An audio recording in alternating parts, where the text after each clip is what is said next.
right, I am here with Michael Kudirka, and Michael is a guitarist and lutenist. What would you say? Part-time amateur lutenist. And a theorbist? No, theorbist.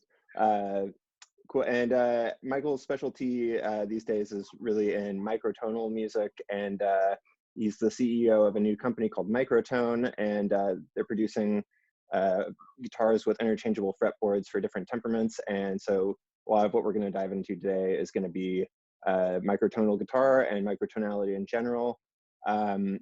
But before we get to that, I was curious, Michael, what are your coffee habits? Coffee habits. Well, I know you're a real coffee connoisseur, so I hope I don't offend the coffee gods by saying no offense. I'm a Nespresso pod man. Do recycle the aluminum pods though. But yeah, Nespresso, arpeggio, kind of a pretty full-bodied one. Usually 2 pods first thing in the morning, and then another 2 half an hour later. Does the fact that it's called arpeggio influence you choosing that one? Not consciously, but there's probably like some placebo effects. Like, oh yeah, I should really choose the musical one. No, I don't know. I think, I don't know. It just tastes good. All right, totally. I just feel like I view everybody through a coffee lens, so it helps me sort of round out my idea of who people are. At what point do you feel like coffee negatively influences your ability to play guitar? That's a really good question. I go through lots of cycles with coffee and just caffeine in general, both like short-term and long-term cycles. So long-term cycles, by which I mean like over many months, I feel like I reach a kind of critical mass with caffeine where I don't understand the chemistry of this at all, or whether it's all in my head, but I subjectively feel like it will actually make me more tired, and I'll get really sleepy. And I have to kind of quit for at least a few days. I don't know whether I need to flush it out of my system or let the neurotransmitters like recalibrate to a more healthy state, but then I can kind of go back to it having a stimulant effect. So every few months I have to like really pull back and reset.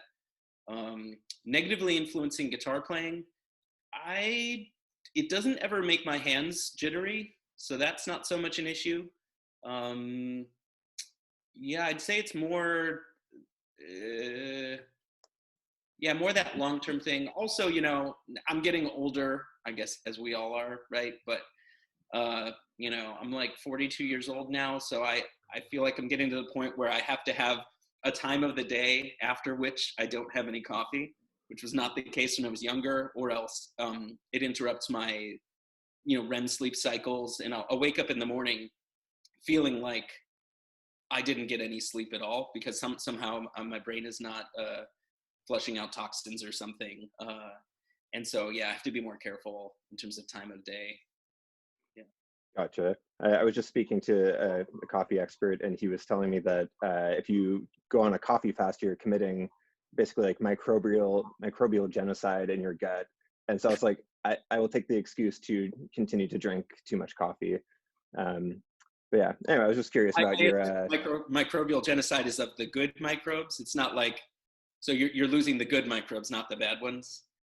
Yeah, he was saying, if you just cut it out, then you're essentially just fucking with your microbiome. And okay. I was just taking that as an excuse to continue drinking. Absolutely. But anyway, a friend of mine just sent me a pre-publication scientific study of COVID-19 patients in China. We might get a fair amount of heat for talking about this on your podcast as well. But apparently this study showed that smoking cigarettes statistically has shown some real benefits in terms of not developing symptoms of the coronavirus. It was over like this pretty large population of patients in China. And they found a statistically significant amount of people who went into the ICU were the non-smokers. That is interesting. That's kind of like that, if you drink a little bit, you'll live longer thing. And, I guess you got to take it all with some salt. But, I mean, I'm not a smoker, so I'm not worried about it, but I don't know. I feel good about my immune system regardless. Okay, good. So let's start off talking about some sort of like new music versus early music, because I feel like, correct me if I'm wrong, but we have a sort of similar range of interests, just in that like we both tend to favor very new music, like the cutting edge new music, and then sort of like the older music. And you know, like you play theorbo and you're doing all this like modern microtonal shit. So what happens to that sort of in between range, and what attracts you to the older and the younger stuff? Yeah, well, this is a not uncommon constellation of tastes for classical musicians to be attracted to new music and early music. Not that there's a distaste for music from Haydn to, let's say, Wagner, but it just doesn't really attract us as much. So there are many musicians who feel this way. I mean, the first one that pops into my head is the really great bass baritone Nicholas Isherwood, who is based in Europe.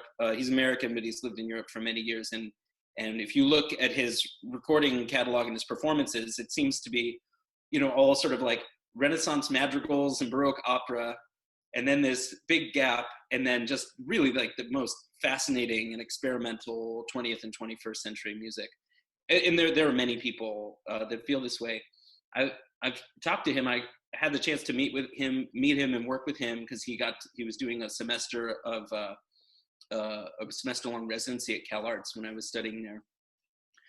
And he had some ideas on this front. I don't want to like misquote him or anything, but if I tried to sum up our conversation, it just seems like these two realms of music history, in terms of the European tradition, they seem to have more room for the performer to provide their own sort of creative input. Now, I'm sure specialists in Mozart and Brahms would probably want to get in on this Zoom meeting and say, no, you just don't understand how much room there is in Mozart for your own personal voice. But I think in terms of, you know, Baroque ornamentation is a wide open subject that is sort of open for improvisation and creativity. Certainly for myself as a lute player, and especially a theorbo player, like this idea of playing basso continuo, which was like the Baroque rhythm section, almost like in a jazz group. You know, you're basically getting a series of chord changes that the performer has to, you know, fully make up on the spot. And so that's just a huge area for creativity and spontaneity. And then, you know, certainly in new music, not only do you have aleatoric music and graphic scores, but just sometimes the sheer complexity of a score from a 20th or 21st century composer just sort of requires so much intellectual and creative work on the part of the performer that even if you're realizing something that's quite concrete and detailed, you feel like you brought so much of yourself to simply decoding the score and then encoding it into your own playing of it. That, I don't know, it just gives me personally a sense that I'm really deeply involved with what's happening. Whereas if I'm playing something from the early 1800s, sometimes it can feel like the musical language is so homogenous that, you know, I can kind of sit there and sight read it and it sounds really nice. And, you know, I kind of like, it's over and I'm like, okay, yeah, I just played that.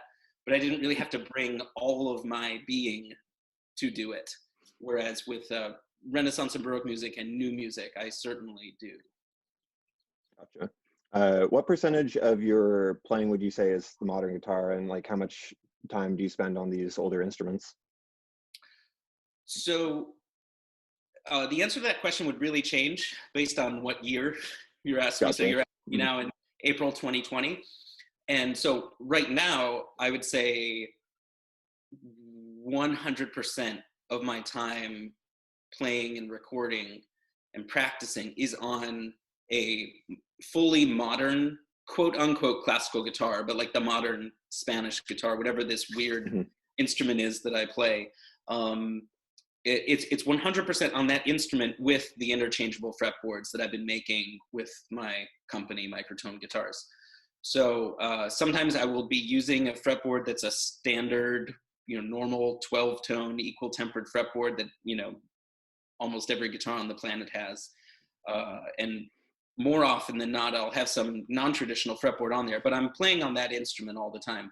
If you asked me in 2010 or 2011, right, like a decade ago, I'd say maybe it was more around 50-50 between playing a modern classical guitar versus playing lute or theorbo or something like that.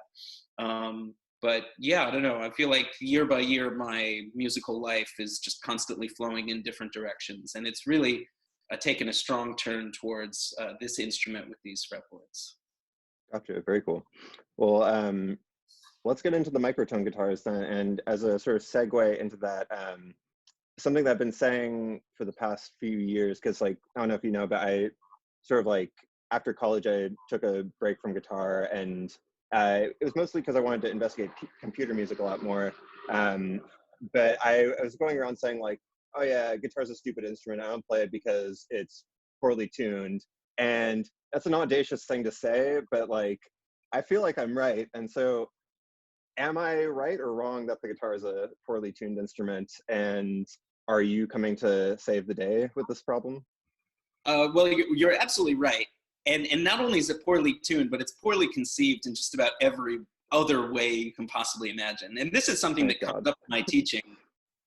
Almost every lesson that I give to my students, at some point in the lesson, as we're discussing something they're dealing with, like chord voicings or, virtually anything, at some point in the lesson, it comes up where I have to say, yeah, this is really weird just because the guitar is a stupid instrument. It's a completely ridiculously designed thing.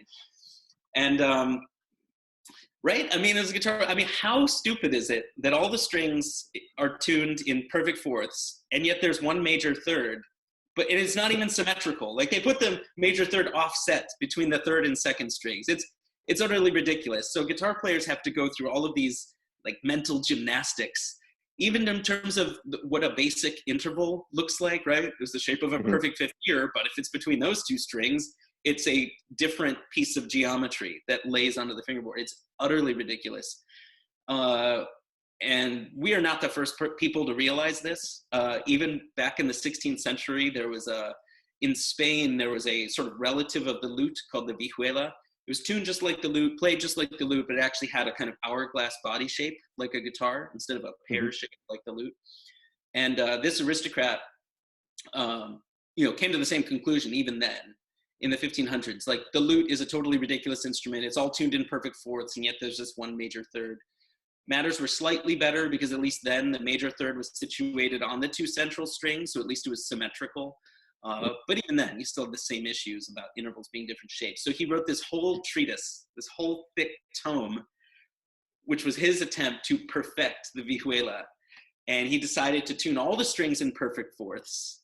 And he developed, scale shapes and chord shapes and wrote some pieces for this instrument. And absolutely no one adopted his ideas. Zero people. He was able to do it because he was an aristocrat and independently wealthy, probably by subjugating his serfs and stuff. So he was able to devote the time to do this. But yeah, it's a totally absurd instrument. It's poorly designed. Of course, it wasn't designed at all. The instrument evolved, right? Like not in a biological sense, but evolved out of Middle Eastern instrument, or perhaps even an instrument from India originally that, right, is like slowly migrating across North Africa and made its way into Europe, either through the Arab conquests of North Africa and Spain, or possibly through the Crusades. There's some manner in which these instruments made their way into Europe, and then, over the centuries, people are adding strings from 4 to 5, and then 5 to 6. And then in the early 17th century, there's a 7th string added and an 8th string, all the way until the end of the Baroque era. You have these lutes with 14 strings, at which point they became so difficult to play, people decided to drop that. Let's go all the way back to 6. And it was 6 for a while, and then, right, like you start seeing, like death metal bands in the late 20th century, like, no, I want the low B, give me a 7-string guitar. And then like, this is not low enough, give me an 8-string guitar. And we're kind of start back on this like weird evolutionary arms race to play lower and lower. But in the midst of all this evolution, the guitar is a totally illogical construction. I mean, man, in my lessons, again, I've got a piano just to the left of me. So many times I'm trying to show chord voicings or how to stack thirds on the guitar.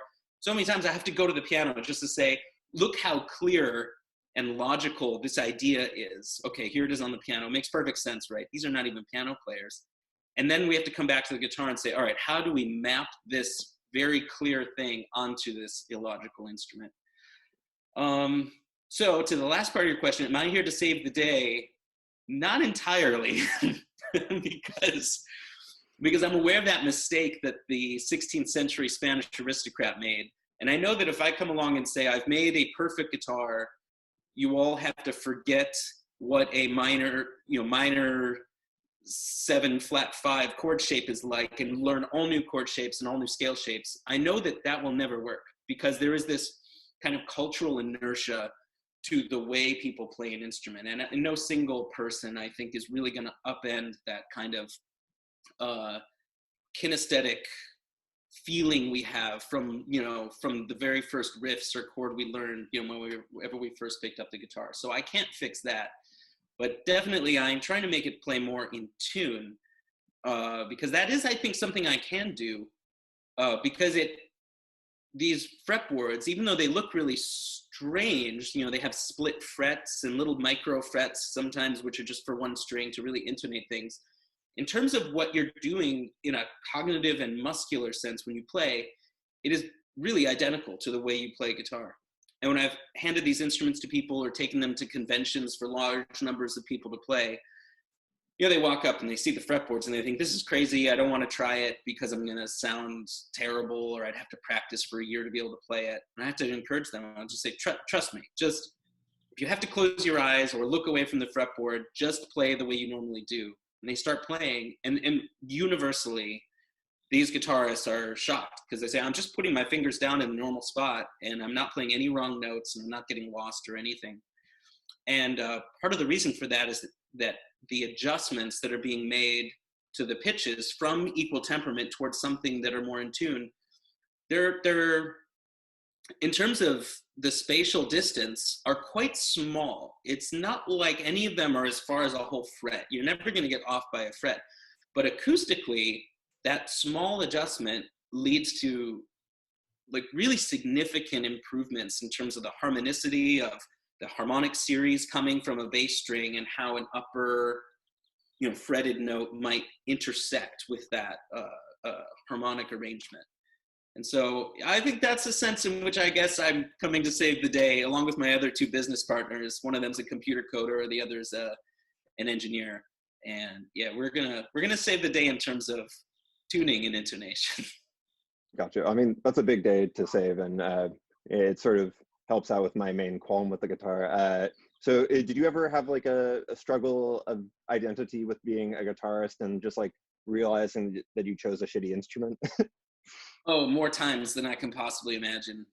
I mean, hundreds of examples of me becoming obsessed with a particular piece of music, whether it was for another instrument or whether it was like some digitally composed things, computer music or something, and wanting to play that, because that's always been part of my identity as a guitarist and even why I started playing guitar. I mean, I heard something and I wanted to play it myself. I mean, it's something that probably anybody who plays an instrument, at some point had that experience. And so in the process of transcribing or learning something, I could get the notes, but losing whatever unique timbral quality it was, whether it was of a bowed string like a violin or a particular digitally created waveform, and just feeling like I can't get that thing that, I've often felt very frustrated at the kind of just the limitations of the guitar. The most basic of which, of course, is that, when you pluck a string, you have this very intense sort of, not only the transient, but the amplitude of the vibration, right? It's very large and really quickly decays. and you can't really control the sound that much after it. I mean, of course, there's vibrato and there's whammy bars, and there are volume pedals, and there are some things you can do, but at the end of the day, you can't really alter the sound like you can with a bow or the voice or the breath in a wind instrument. Not to mention, you know, digital or computer generated music. So yeah, it's really bugged me, but somehow I find myself I keep doing it. I mean, right now I'm engaged in making some, you know, basically building out some videos for MicroTone Guitars YouTube channel. And, you know, for some reason, the first little series I wanted to put together was a 4-part recording of one of my all-time favorite pieces, which is a mass setting by the Renaissance composer Josquin des Prez, who was really like absolutely like the Mozart of the early 16th century. I mean, just such a genius, where the notes seem so human, like the music flows out like a force of nature. You don't ever feel like, oh, that's a clumsy line or that's a clunky melody or the harmony. It's absolutely perfect at every moment. And it's great music, but this is a cappella vocal music, soprano, alto, tenor, bass. And I'm wanting to render it in the tuning of the era, which is certainly beautiful, and it sounds like totally locked in to the harmonic series, much more so than the Equal Temperament. But here I am recording stuff, which has these like long sustained tones in the tenor voice, and the other voices are weaving these beautiful, beautiful arabesque patterns around the sustained tone. And here I am, just pluck, pluck. And I don't know, what can I say? Do I regret choosing guitar? Not really, because this is going to sound corny, but I absolutely feel like the guitar chose me. Not in any kind of foo-foo cosmic sense, but I mean, there was a moment when I was, you know, whatever, 10 or 11 years old, and it's just one summer that some obsession was just born in me, and my family was on vacation, like at a cabin in Minnesota, and I made them, like, we all had to go back to Chicago a week early because I had to have a guitar. Every minute I didn't have a guitar, we had to go to the music store and buy a guitar, because for some reason, every minute I didn't have one in my hands, it was like torture. And where did that come from? I have no idea, but. I'm glad that you've come to terms with it. So why don't you tell me a little bit about MicroTone Guitars and like the origin story there? Yeah. So there's the origin story of the company that was founded almost 2 years ago. It'll be 2 years ago in August. So in August 2018, we started the company. The real origin story starts a little bit before that, because I was alone trying to prototype this idea of a guitar with interchangeable fretboards that, you know, had unique fret positions and split frets, so that I could, you know, realize the tuning of different pitches that I wanted. So I was living in Wisconsin at the time. My wife was teaching at the University of Wisconsin in Stevens Point. So I found a local technical college that had classes in CNC manufacturing and G code, which is the computer language that tells these machines how to work.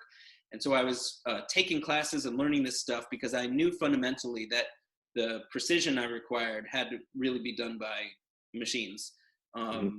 So yeah, I was learning that stuff and doing some prototypes. They were coming out okay, not great. I was learning a lot.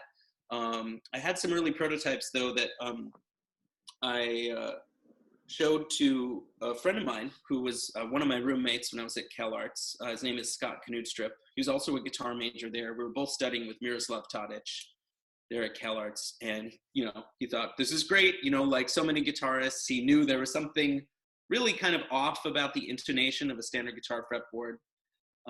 He said, that's really cool. He said, you should show this to my dad, because his dad is an engineer and sort of retired computer chip designer. He did a lot of work kind of basically inventing like Ethernet cables back in the late 80s and 90s, stuff we take for granted now. He was like, you should show this to him, because he might be able to help you out. So yeah, I showed him to him. His name is Matt Knudstrup, and he thought this was really cool. He retired really young because he had, you know, really successful business in California with, you know, tech stuff in the 90s. And he said he was getting a little bored of retirement. He's not old at all. I mean, he's like, I don't know, he must have retired in his 30s or something. So Mm-hmm. he said, you know, he was kind of itching for another big sort of business project, looking for a big idea. And he was the one who said, we should try to turn this into something. He's a guitar player himself, you know, like playing like 70s rock and like Boston and stuff. And he also knew, you know, not as a professional musician, but just somebody who likes to, you know, play guitar and jam with friends sometimes. He knew there was like a real fundamental problem with tuning of the guitar. And he thought this would be a big idea, that if we could really develop a manufacturing process that was accurate and quick and efficient, so that we could bring, you know, the price, you know, into some sort of a very reasonable sort of price point for these things. He thought this could be something big. So we've been just really working our asses off for about 2 years now, refining the manufacturing process, literally building robots from scratch that can actually handle the different steps of the manufacturing process in a way that it would be scalable. So in the next couple months, we're planning on, you know, taking some meetings with some large manufacturers to, you know, see if they're interested in incorporating this as a possible model for their, you know, lines of guitars. And it'll be really interesting to see where it goes. Awesome. I noticed too that you're going to start doing steel guitars eventually, after steel string guitars. Yeah. So after steel string acoustic rather. Yeah. So we've got a classical guitar model right now, and we're right in the middle of prototyping a steel string acoustic guitar. We're actually retrofitting a really nice Taylor Dreadnought. That's really, it's wonderful. It's wonderfully easy to work with, because the Taylors have this very clever sort of neck attachment design that includes this sort of heel that goes under the entire fretboard.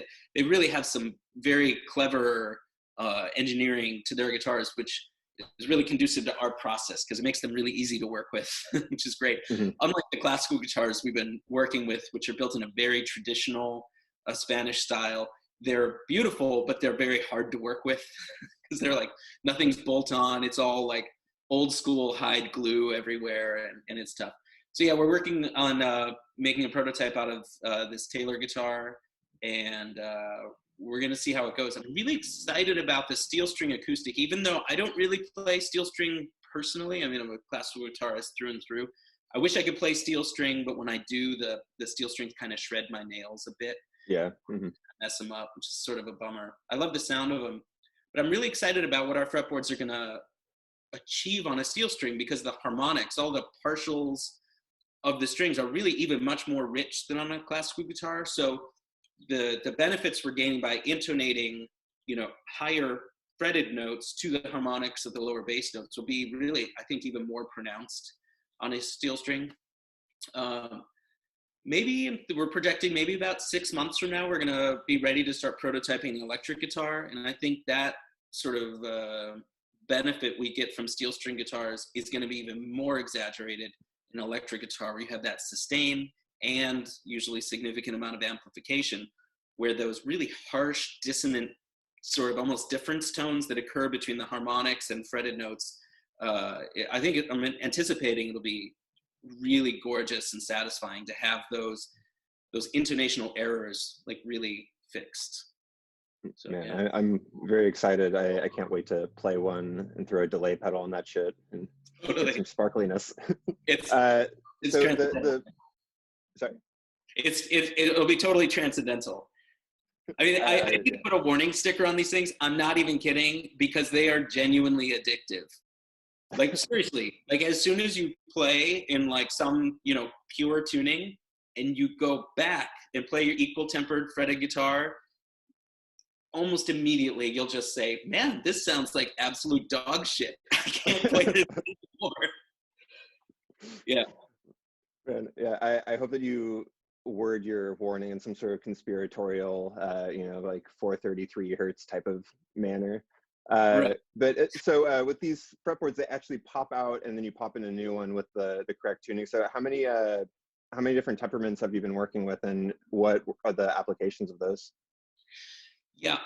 So the number of possible fretboards, is virtually infinite.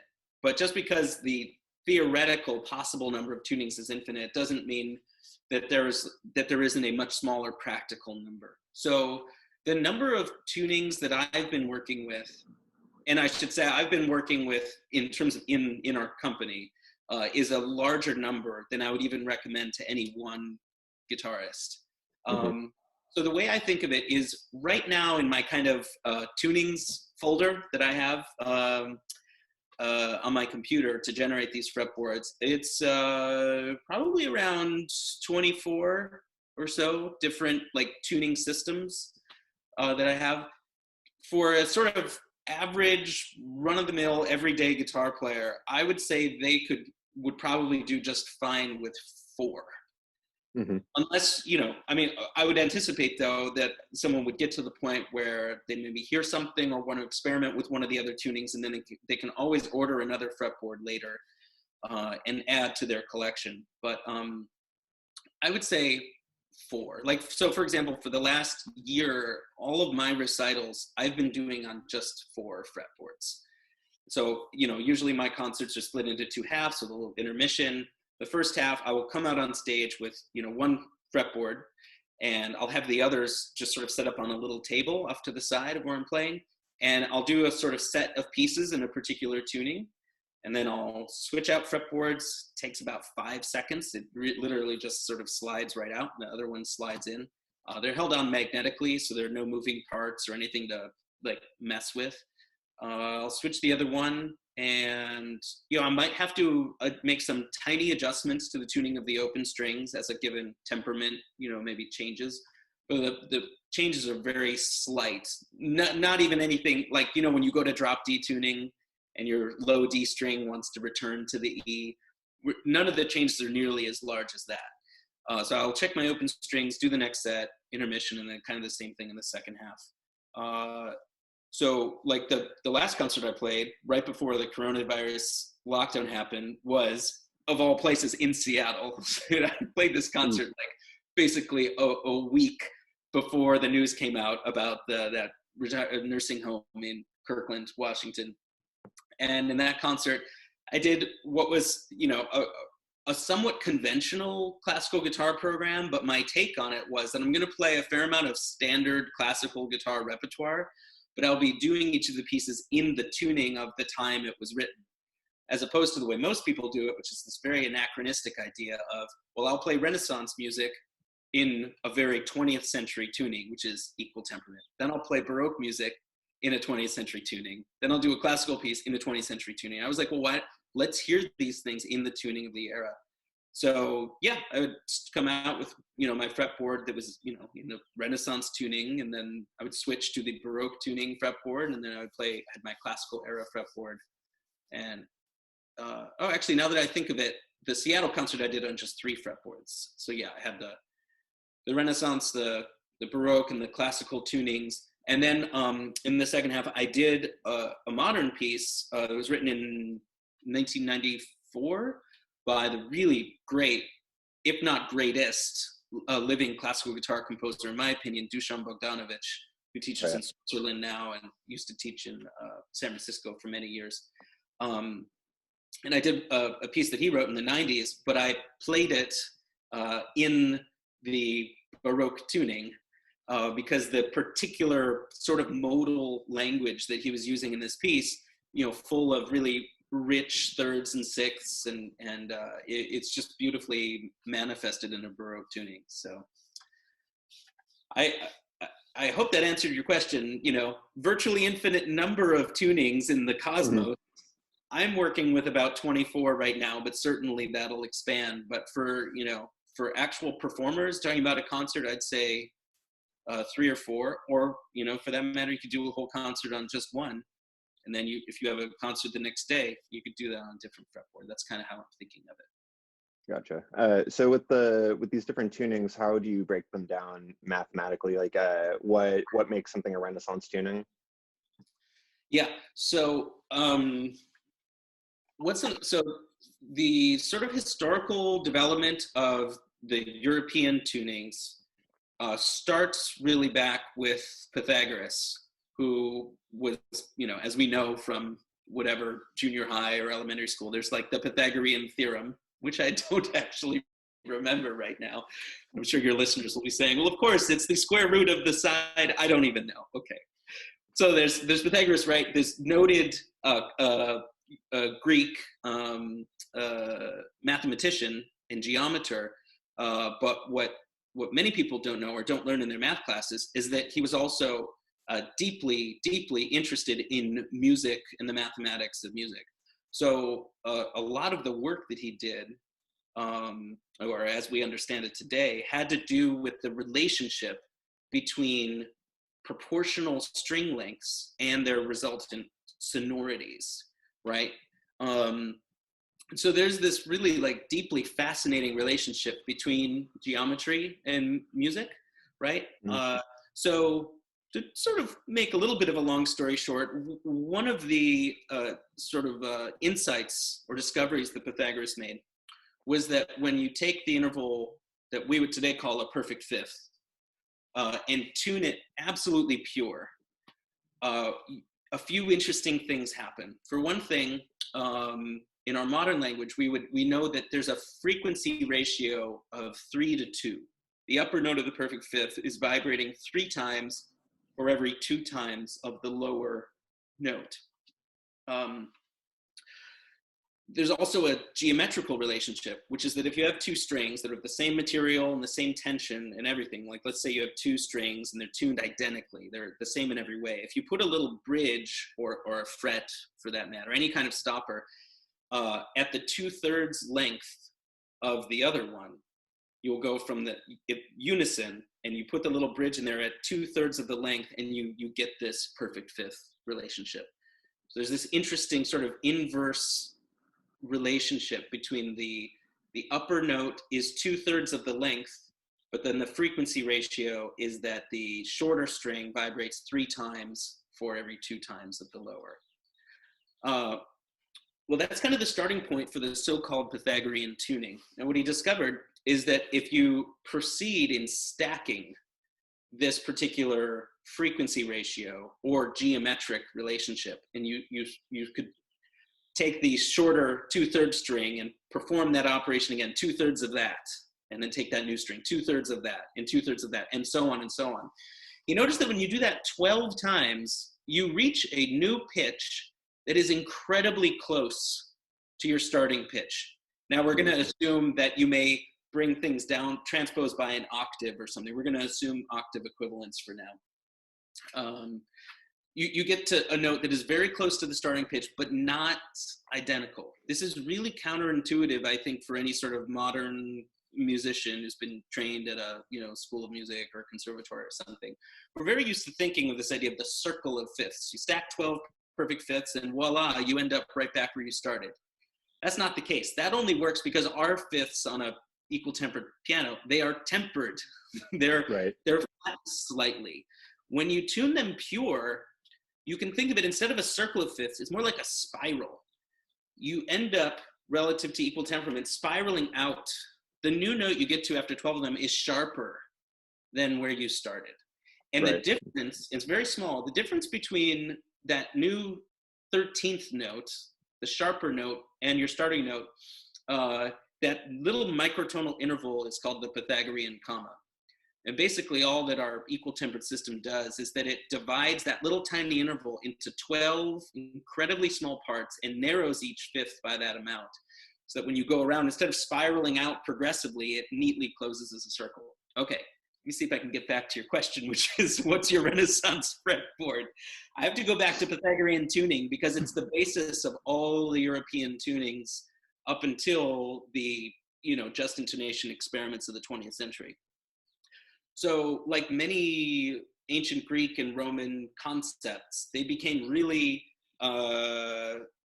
solidified and established in the European mind throughout the Middle Ages, usually without questioning them, which is part of why they're the Dark Ages, because they were just inheriting these ideas, good ideas or bad ideas, and just kind of saying, yeah, that's what Aristotle said, so it has to be true, or that's what Pythagoras said, so it had to be true.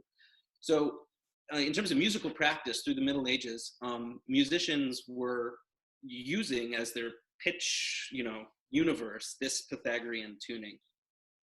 So it has a couple really nice things about it, which is that the perfect intervals, the perfect fifths, and the perfect fourths are all absolutely pure. They don't beat, they're just intonation, they're fantastic.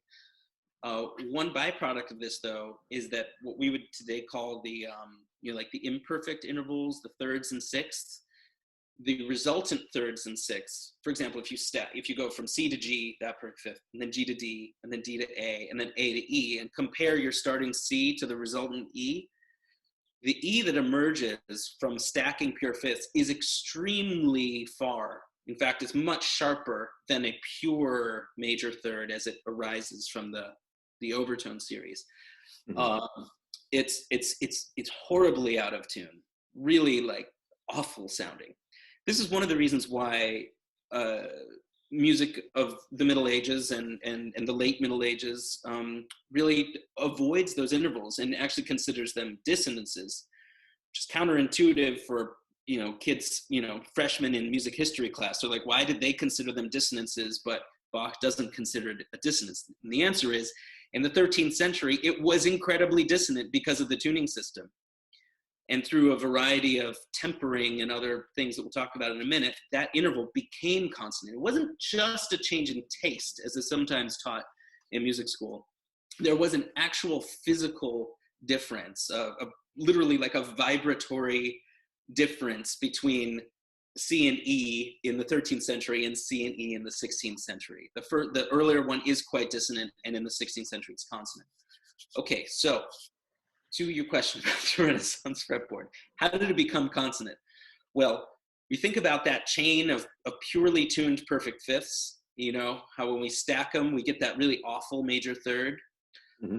Well, just like Pythagoras compared the difference between when he stacked those 12 perfect fifths and he compared that resultant note to his starting note, we called it the Pythagorean comma. You can do a similar thing with the major third. You stack those perfect fifths till you land on a major third. We'll assume they're pure fifths in Pythagorean tuning. And if you compare that note to a pure third that would emerge from the natural harmonic series, which doesn't change whether you're in the 8th century or the 25th century, or whether you're in the Andromeda galaxy, these pure intervals have to do with just the laws of physics, right? So those aren't going to change. Anyway, if you compare that Pythagorean third to the pure one, you end up with another microtonal interval, which today we call the syntonic comma. And that interval and the error that occurs by stacking fifths became a real obsession of European musicians really for centuries. Like how to rectify the fundamental basis of their musical language, which was Pythagorean in spirit, based on stacking fifths. And how do you rectify that with this interval and make them two? Well, it's actually pretty simple. It's a really elegant solution. It was first written down by an Italian theorist named Pietro Aron in the early 1500s, but it was probably being used even earlier by just practicing musicians who wanted to improve the quality of that third, even though they didn't write it down. So it's pretty simple, actually. If you think about it, if you have C to G, G to D, D to A, and A to E, you have 4 perfect fifths. And you end up with this really awful sounding C to E. Let's again assume those are 4 purely tuned perfect fifths. You have that little interval. Your Pythagorean major third is too high. Your pure one is quite a bit lower, but you want to get there because you want it to be in tune. And it happens over 4 perfect fifths. So all you have to do is flatten the first perfect fifth by 1/4 of the syntonic comma. The next one by the same amount, another quarter, the next one by another quarter, and the next one by another quarter, and you have canceled out that error. So the amount that each perfect fifth is compressed, narrowed, right, is very small. It's a much smaller amount than the error, but cumulatively it tempers out and deletes the error. So you have these perfect fifths which are not in tune. They're intentionally out of tune, but by a small amount, so that cumulatively, when it adds up, you end up with this pure major third. You get other knock-on benefits, which is that we haven't talked about the minor third, but the minor third ends up also being much more in tune. The sixths also, because they're, you know, inversions, they are also much more in tune. You get like all of these amazing benefits out of it just by narrowing the fifths. And that tuning, which again was written about first in a very clear sense in the early 1500s, became just the default tuning of European music throughout the 1500s and the 1600s, and probably well into the 1700s, though things start to get complicated, because in the 1700s, some of the inherent liabilities of that tuning system become more and more obvious, and composers need to deal with its liabilities. But that's the Renaissance tuning, and it's the first tuning other than equal temperament that I had a personal experience playing on. And, you know, as I mentioned earlier, it is incredibly addictive. The moment I played in this tuning, which today we call quarter comma mean tone tuning, quarter of a comma, again, comes back to that idea of flattening each fifth by 1/4 of the syntonic comma. It's so incredibly addictive, because not only is shit incredibly in tune, but it is this sort of still based on this European idea of stacked fifths.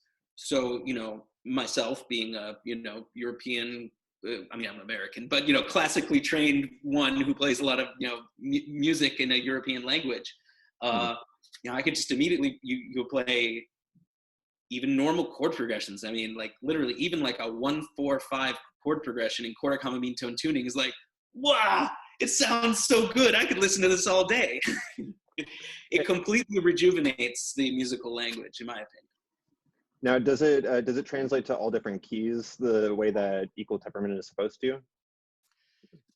Like, would those resonances work in C major and E major? No? Okay. No. And that's exactly why in the 18th century, and even slightly before, even in the 17th century, there were some composers and musicians and theorists all sort of working together to try to solve some of the problems. So here's this mean tone tuning. It's not a panacea. It is wonderful and amazing for a limited set of keys. But here's the problem. If you remember how in the Pythagorean tuning, even in ancient Greece, you know, Pythagoras and others were working and discovered that when you stack pure fifths, they don't line up, right? They spiral outwards. When you get to that 13th note, it's not identical to your starting note in any octave. It's a little too sharp. So if you kept stacking fifths, you can imagine your spiral of fifths would spiral out to infinity. Well, the issue with doing this kind of kludgy solution for the major third, this sort of Renaissance solution of tempering them by 1/4 of the syntonic comma, has the interesting byproduct of creating a collapsing spiral. So when you go around 12 pitches, you've flattened the fifths so much that when you get to that 13th note, it's not identical to your starting note, but unlike in Pythagorean tuning where it's sharper, it's flatter. Remember, because we've flattened the fifths to bring that really nasty sharp Pythagorean major third down to the pure major third. If you keep going, let's say you start on C and you go all the way around. If you really spell out the notes, you'll find that your 13th note is a B sharp, right? Because it's a perfect fifth above E sharp, which is a perfect fifth above A sharp, right? And you keep going back. If you spell things very carefully and don't use enharmonic equivalents, right? You're really careful with the spelling. You find out in mean tone tuning that your B sharp is lower than C. And this creates a big problem because B sharp and C are not equivalent notes, right? The B sharp is lower. And that's the case for any note that we would think of as an enharmonic equivalent. So this is really kind of one of those funny counterintuitive things I discovered as I was researching this stuff, is I had it so ingrained in me from music school, this idea that enharmonic meant equivalent pitches with different names. And that is a completely ahistorical rendering of that term. That word, going all the way back to the ancient Greeks, this is a Greek word, going all the way back to there, it specifically meant two notes that are not the same pitch, but very close to each other, but definitely different frequencies. And for some reason, due to the dominance of equal temperament in the 20th century, the meaning of that word got turned into its opposite. Enharmonic means two distinctly different notes that are close to each other. And so in mean tone tuning, G sharp is lower than A flat, and C sharp is lower than D flat. I mean, you can pick any two enharmonic notes, and what you'll always find is that if you think of it alphabetically, let's go between, well, I guess between G and A is probably an easy one, right? You've got like G and you got A up here, right? The way to think of it in mean tone tuning is that a sharp changes a diatonic note by raising it, and a flat changes a diatonic note by lowering it, but they don't land on the same spot. The chromatic alteration is not extreme enough to get them to line up. So whenever you have any two enharmonic pitches, the very easy thing to just sort of kind of keep in your mind, there are two ways to think of it. You can think either the lower note in the alphabet, right, like A, sorry, G is like, comes before A. So a G sharp is going to be lower in pitch than an A, because A is higher and G is lower. Another way to think of it is that, this is actually kind of just a nice shorthand, which is that sharps are lower than flats in their enharmonics. Gotcha. So coming back to your question, I'm sorry, I'm taking these wide orbits around and then it's all good. It's super interesting. It's at the nature of your podcast. So can you play in other keys? The answer is yeah, you can play in any key you want as long as you're using the correctly tuned enharmonic for the actual pitches you're using. So the standard set of pitches that a Renaissance, let's say, keyboard player would tune up on their organ or whatever, virginal or whatever, the kind of standard tuning for the notes is that the white keys, right, the diatonic notes are tuned as such, right? They're not going to tune the F key as an E sharp, even though now we know E sharp is lower than F, right? And for the chromatic keys, the sort of standard disposition, as it's called, is that the chromatic keys are tuned to E flat and B flat, and then you have F sharp, C sharp, and G sharp, right? So you got two flats and three sharps. That's sort of the standard tuning. Now the problem with that is if you are playing something on such a keyboard instrument in, let's say, like E minor or something, right? Everything's fine until you get to the dominant chord with the raised seventh of E minor, because of course the pitch you have there is D sharp, and you don't have a D sharp on that keyboard, you have an E flat, and D sharp is quite a bit lower than E flat. So as soon as you hit that B major chord or B dominant seventh or whatever it is, all of a sudden you're not playing, that's not a major third. Technically speaking, it's a diminished fourth, because B to E is a fourth, and if it's tuned to E flat, it's being diminished, and a diminished fourth does not sound the same as a major third. Diminished fourth is wider than a major third, and depending on your tastes, you could either say that chord sounds really spicy and interesting and exciting, or as more often than not, you will say, that sounds horrible. It's so out of tune. It's just awful, right? So this is not really an issue for people in the 16th century so much, because there's a very limited number of keys with a very strong, almost gravitational pull towards the diatonic, sort of natural notes. The idea of adding chromatic pitches you can see in the music, it almost feels like they're tentatively grasping out, like, oh, I'll pluck an F sharp, but oh, let's go back, like that chromatic scares me. Or maybe a little later, oh, let me borrow a C sharp. This idea of reaching out from the diatonic sort of core is done very carefully and somewhat rarely, right? But not to boil all of Western music history down to a simple, one-liner. But as you go on, right, composers are becoming more and more daring in their desire to reach further out to those other chromatic accidentals. And in this mean tone tuning, as soon as you reach far enough that, if you're going in the flats, okay, grab a B flat, you're fine. You want one more flat? Okay, you can have E flat. But if you grab that A flat, it's going to sound as a G sharp, and it's going to be really low. or vice versa, you know, reaching too far in the sharps. In a sense, it's kind of a sort of somewhat weird comparison, but it's a bit of a sort of flat earth concept to tonality. Mhm. You sort of do have these precipitous cliffs on the two sides of this, where all of a sudden you just end up in this weird underworld, where, you know, your thirds are enharmonically mistuned and things sound either really interesting or really bad, depending on your tastes.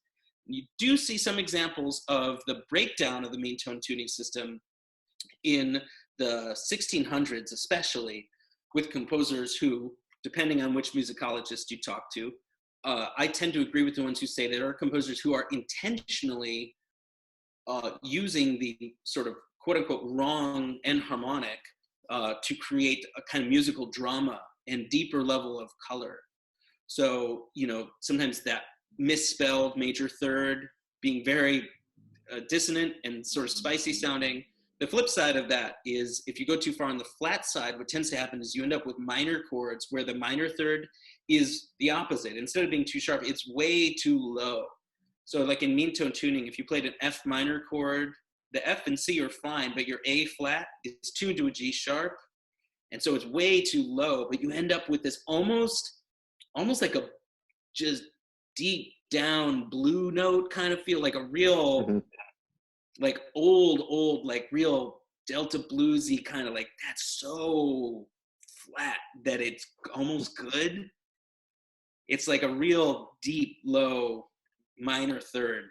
And there's a fair amount of evidence that composers in the 1600s are using those two and those enharmonics off the cliff intentionally to create musical drama.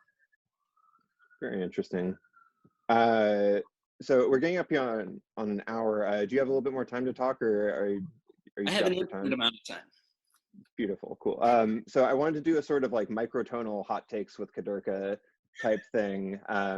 And you know, I don't want you to feel like you have to like pass judgment on anybody, but I just sort of am curious what these different sort of domains of the microtonal sphere mean to you. Yeah. So what do you think about polychromatic music?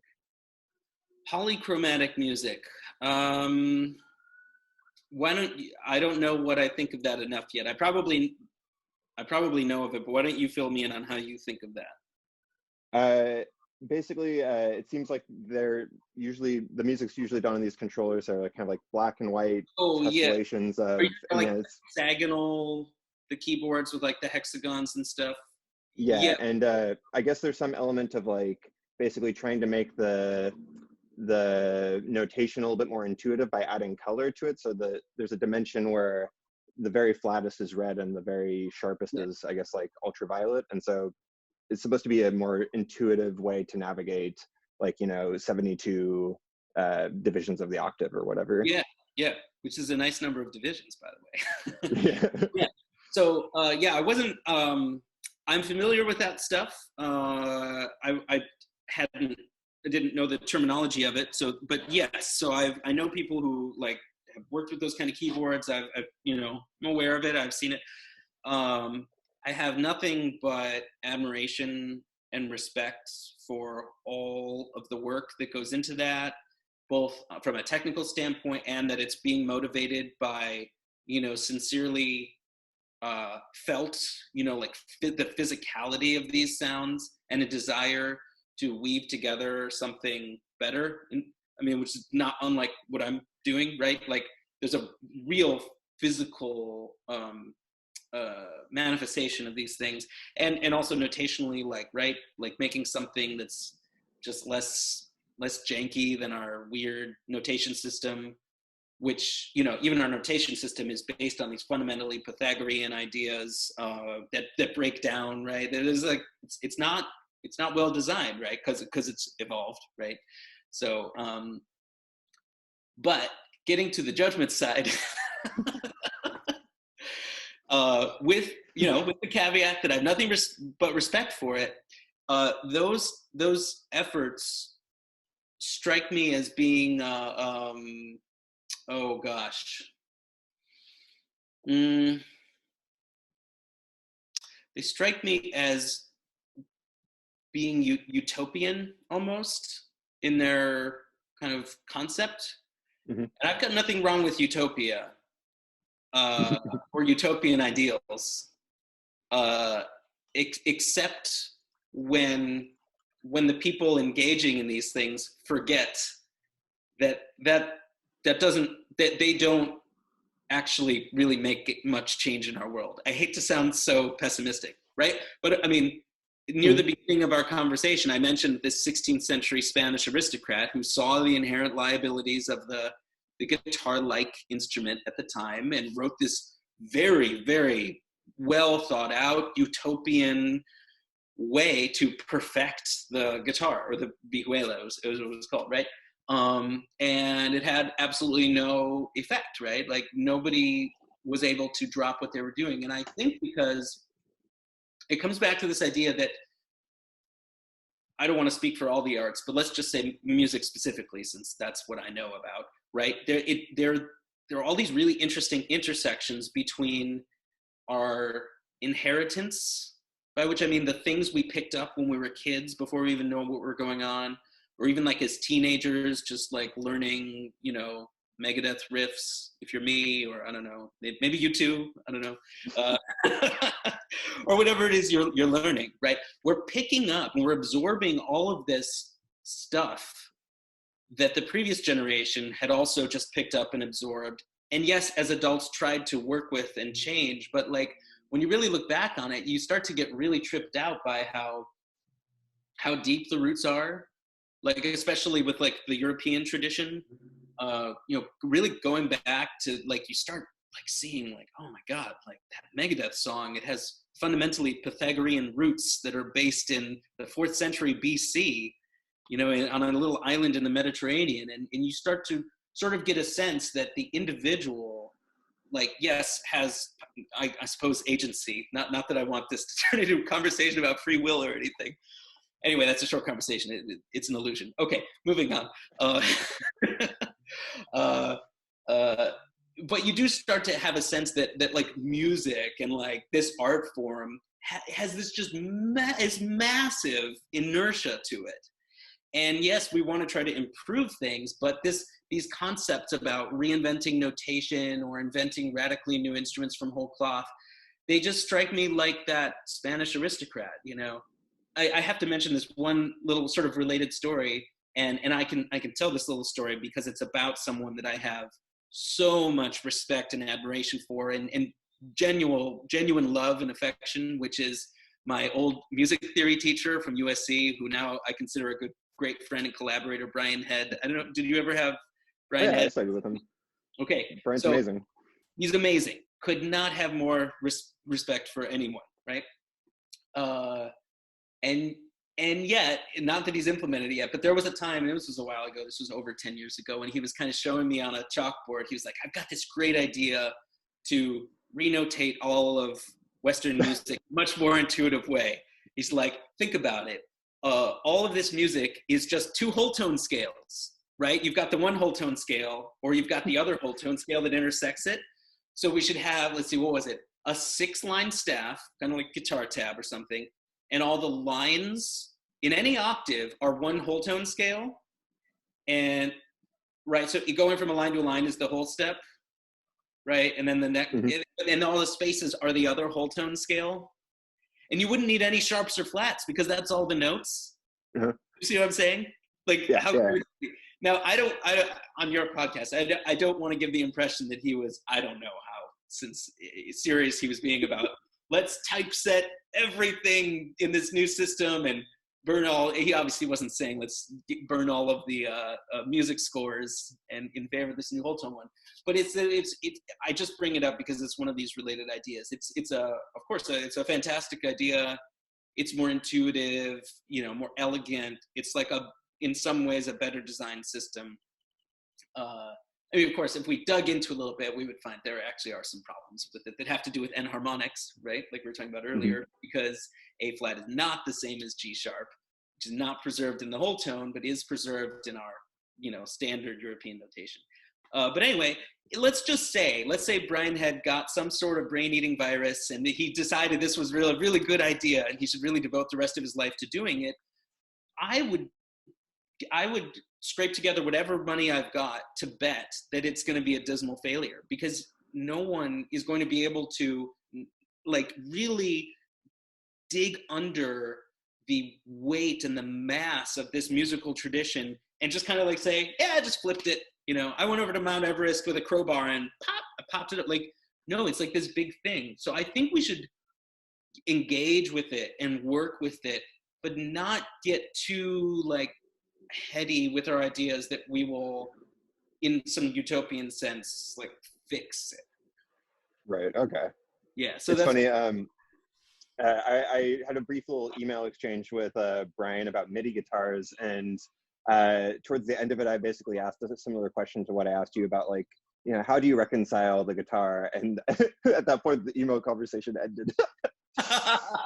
So, I mean, he's a very busy guy, I'm sure, and like that's a stupid question to ask via email of somebody and like expect them to answer, but I just thought it was funny to it's a perfect question for a podcast though. So you have him on your show and you ask him. I should. That's a good idea.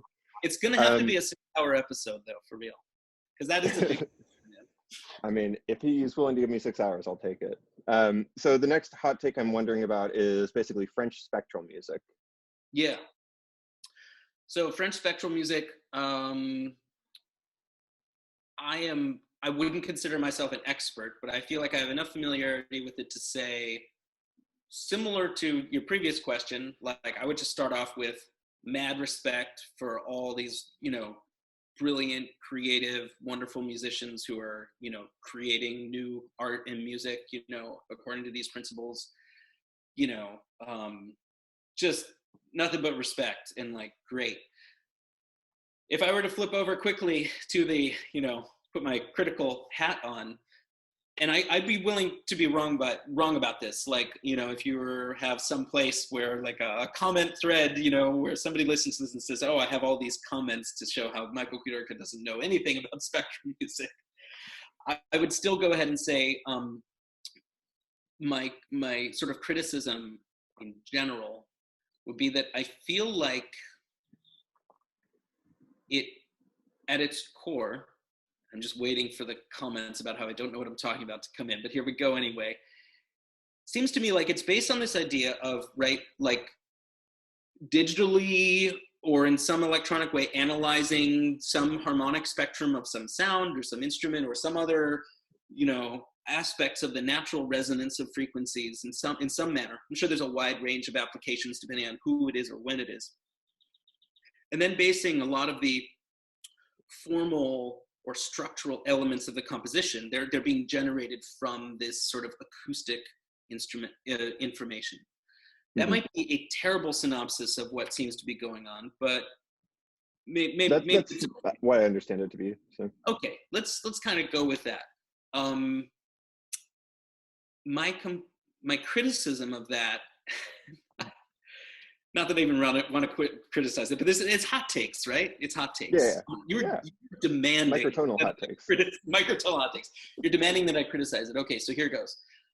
To me, it seems to be engaging in some kind of a category error between harmonics, or the harmonic series, or partials, or natural resonances, or timbre, or whatever word we want to apply to this real physical phenomenon of, you know, vibrating bodies or strings or something like in our physical world.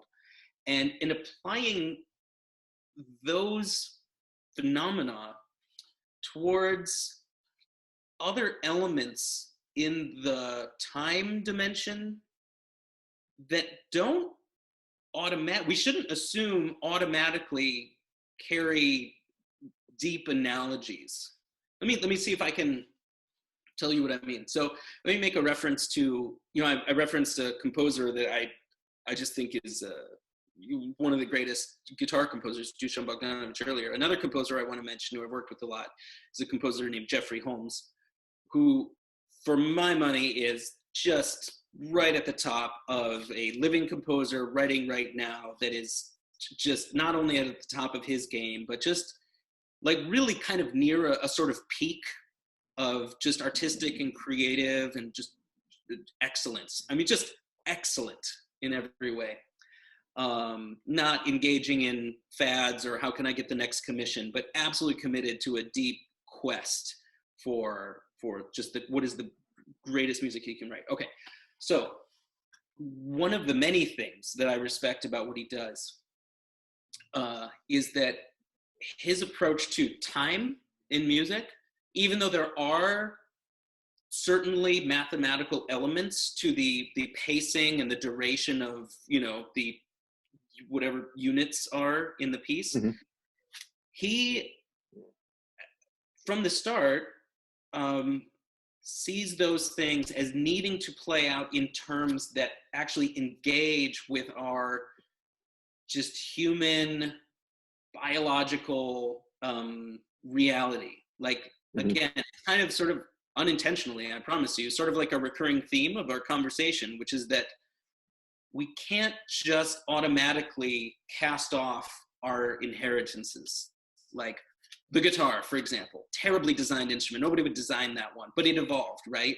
And so a lot Mm-hmm. of us are stuck with it. Well, what about our brains or our bodies, right? These evolved organs that, you know, emerged out of, you know, billions of years of drama, right? Struggle for life and the social dynamics of our recent human past, by which I mean, you know, last 40 or 100,000 years or whatever, right? There are all of these dynamics that we, in many ways, define us, whether we want to or not. And I want to be careful and say this is not an argument for some kind of like conservative, neo-fascist, like, let's all just, you know, accept everything the way it is. It's not that at all, but it's more of like an honest reckoning of saying, like, we need to at least take into account what are like our humanness. And so getting back to Jeffrey Holmes, I think one of the elements that he, you know, recognizes and brings into his music is this sense, and it may seem conservative to some, though I can assure you he's not like a conservative composer at all, but he does understand that there is like a human sense going back to our ancient human past of this idea of I hesitate to use this word because it's such a loaded conservative word, but like narrative drama, Mm-hmm. and not in like a neoclassical sense of, oh yeah, well, you know, Mozart did it great, so let's do it like him. Like, absolutely not like that. But like in a more primal sense, like that we have a feeling that we go on a journey, like something so deep in our DNA, like begin a journey with your, I don't know, tribe, family, hunter, partners, whatever it is. And like you encounter something, you know, there's some crisis, you know, maybe somebody breaks their leg or you're attacked by a giant bear and maybe everybody's killed, or maybe you kill the bear, or maybe you run away, but there's like something happens and there's an emergence from that has consequences. Mm-hmm. And I think there is something so deep in us that definitely resonates with this. And again, not in like a superficial conservative neoclassical way, but more like acknowledging the depth of our ancestry, not geographical ancestry, but like deep ancestry, and saying there are things about us that are meaningful. And getting back to your question, I just fear that some of these schools of compositional thought, certainly it's the case with like the second Viennese school, where there are elements that are being imported from other areas without, I think, a sufficient questioning of like, well, is this, when you import this to, let's go back to spectrals, like you import this sort of spectral acoustic information into the time dimension, is there meaning there, or is it meaningless? Now, I love meaningless music. I mean, I went to Cal Arts. I have some of the best concerts I went to were absolutely non-teleological, aleatoric, just, and great. I mean, I love it, right? But I mean, for sure there's a place for everything. I would never want to cancel any artist. Like, we need more art, not less. So, but I just think that, there is something significant to, you know, what Jeffrey Holmes is doing and others, but actually surprisingly few, I feel, these days, who are trying to dig deep into like their deep humanity and be very careful about their compositional choices and use the most effective means in whatever variable it is. And not just to say, oh, well, those are relationships of harmonics, and so my form will be laid out like, boop, just knock it on its side. It's like a very modernist thing, which, again, I mean, I would love to listen to modernist music too, but there are real problems there in general with modernism, like pure, like 20th century modernism, in that it makes it certain assumptions very quickly. Like, and I'm like, you can't just make that assumption. You can't just automatically import something that's cool there and think it'll have impact on a time dimension. And so that, I guess that's my take on the spectralists. And if you have a comment section, man, I'm gonna be ready to take it from all the spectralist aficionados. Like, how dare you? Dude, I mean, if there's one comment, I'll be happy, positive or negative. So I want to talk about Jeffrey Holmes, but a few more hot takes. So I sent you that Kalundi sequence music, and I'm really tickled by this whole movement that this guy Alexei Perala, or I guess that's how you say it. He has this sequence that he feels is like healing to the body, and I looked at it, and it's basically just stacking 33 hertz. So like the sequence is like 33, 66, 99, etc. And it seems like a sort of, like, I almost got the sense that it was somebody that didn't understand logarithms, who was like, I want to do this microtonal stuff, let me try to figure it out, and then they built it up that way. And so like it's really interesting, exotic sounding music, but I'm sort of curious what you thought of it, and that sort of mystical outlook. Well, I mean, I listened to it. Sounded nice. It unlocked the gates to the 11th dimension for me, and I've been healed. No, I'm just kidding. It was very nice. Stacking those frequency rates that's wonderful. I mean, he's literally just building an overtone series. Like, you start with 100 hertz, and then 200. That's your fundamental. 200 hertz is the octave. 300 hertz is the pure perfect fifth. 400 hertz is the next octave. 500 hertz is that pure major third that we were talking about earlier. They're the overtones. And you can start with absolutely any number. And I do this in the music theory and ear training classes I teach. Probably unsurprisingly, I spend a bit more time on the overtone series than most music theory and ear training professors, because I like to start there. Again, because if you went to a moon around Jupiter, the overtone series would work just the same. So first of all, I would say, cool, man, you made a overtone series, just like a million other people have, and actually just like everybody ever has. Like, any harpist that's ever plucked a string has made the overtone series. So that's great. Number 33, absolutely irrelevant. Absolutely irrelevant. Same thing goes for all of these A equals, what is it, 432? What's that whole mystical cult thing that's on? Yeah, and I don't know why they think that means anything, but maybe it's just because it's like 432 and they're descending numbers. I have no idea what the idea is behind it, but either because it's 432 and descending numbers are just satisfying for people, and or probably both. There have been certain individuals who either knowingly or unknowingly have kind of like perpetuated this. Like, maybe, you know what I mean? Like, either they believe there's something to it and they want to spread the word, or they're just trolls and they want to spread the word. It's complete and utter bullshit. It's total nonsense. Like, think about it for 10 seconds, and anybody who's taken one science class in high school would know that, like, you know how they talk about units? They would always, like, you do like a math problem in physics or something and say, oh, you forgot to write the units. You have to write the units, right? So, like, you got to think about the units. What's like what are hertz, right? We're talking about hertz here, right? Hertz are vibrations per second. Mm-hmm. What is a second, right? 1,000 milliseconds.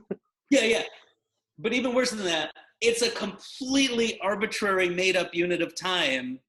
And I don't know the history of it, but we know how it must have gone. Like, some really long time ago, there were our ancestors who noticed that there's a day and then there's a night, and then a day happens again. Okay, so you've got like a one thing. The sun comes up, and it's like big beats, right? Like one, slow beats. And then at some point along the line, I mean, I'm sure people know, there are scientists who know this story of like how we started measuring time.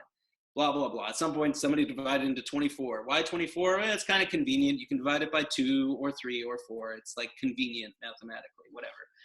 Then you got to divide it up further, blah, blah, blah. You get all the way, and you're like, well, we need seconds. You know, we really need seconds. So can we just divide those things into 60? And they're like, why 60? Oh, I don't know. The clock already has 12 things, blah, blah, blah, whatever. 60 seconds. There's nothing about the second that is connected in any way to our bodies or our brains or our evolved selves, you know, unlike a day. I mean, a day is actually like a day, an Earth day. I sound like I'm on Star Trek or something now. One Earth day. That's a biologically significant unit of time because, you know, our ancestors all the way back to, you know, reptiles and whatever oceanic, you know, the creatures we evolved from, right? They're like dealing with the light dark cycle. So that's really significant. A second, the fuck is that? It's just some totally arbitrary thing that somebody needed the train to leave like just in time so it doesn't hit the other trains. They divide up. So why would 432 vibrations per totally arbitrary unit be better or more meaningful than 440 vibrations per totally arbitrary unit, right? It's complete and utter nonsense. It drives me nuts. You know, you talk about hot takes. You know how I was a little, I don't know if I want to criticize the spectralists or people who play hexagonal keyboards. 432 people, man, they can all go fuck themselves. Well, okay, I'm on the record. That's my hot take. No, they can't fuck themselves. They're just misinformed. That's all it is. And that's why we're here talking about it. Okay. Wait a minute. Are you a 432 guy? I should have asked first. No. Okay. You shouldn't. I'm a man of science. I mean, okay. If you want to know, I don't believe in free will either. So, you know. Yeah, all right. Free will people, they seem like the 432 types. Yeah. But so you mentioned sort of like these circadian rhythms, and I think of a quote that I said, thinking that was very profound after maybe doing something that's legal in my state, and it was basically that rhythm is bigger than music. Like music is a subset of rhythm, not vice versa. Do you disagree? Agree? Think that's some stoner bullshit or what? It depends in what way. It depends what the intention is behind that. So there's certainly one sense, which is quite literally, in a scientific sense, it's quite literally true that like if we and maybe there is an if we want to like divide rhythm and quote unquote music, which is code for pitches, right? We want to say rhythm and pitches are separate. Which feels natural, you know, in the European context with the literally like the vertical dealing with pitch and the horizontal dealing with rhythm. There's a sense in which that is a false division.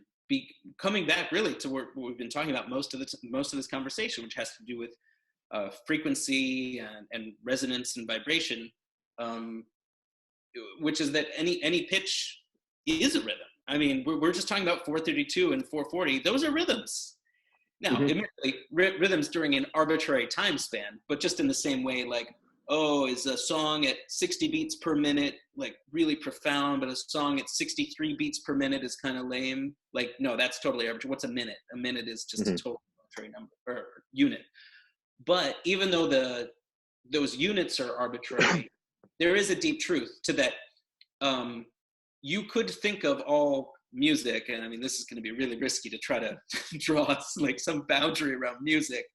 Okay, but here I go, right? You could think of it as encompassing, as being defined by rhythm that can be manifested in any range of time. So impulses over any time span, right? So we talked about a day, that would be a very slow rhythm.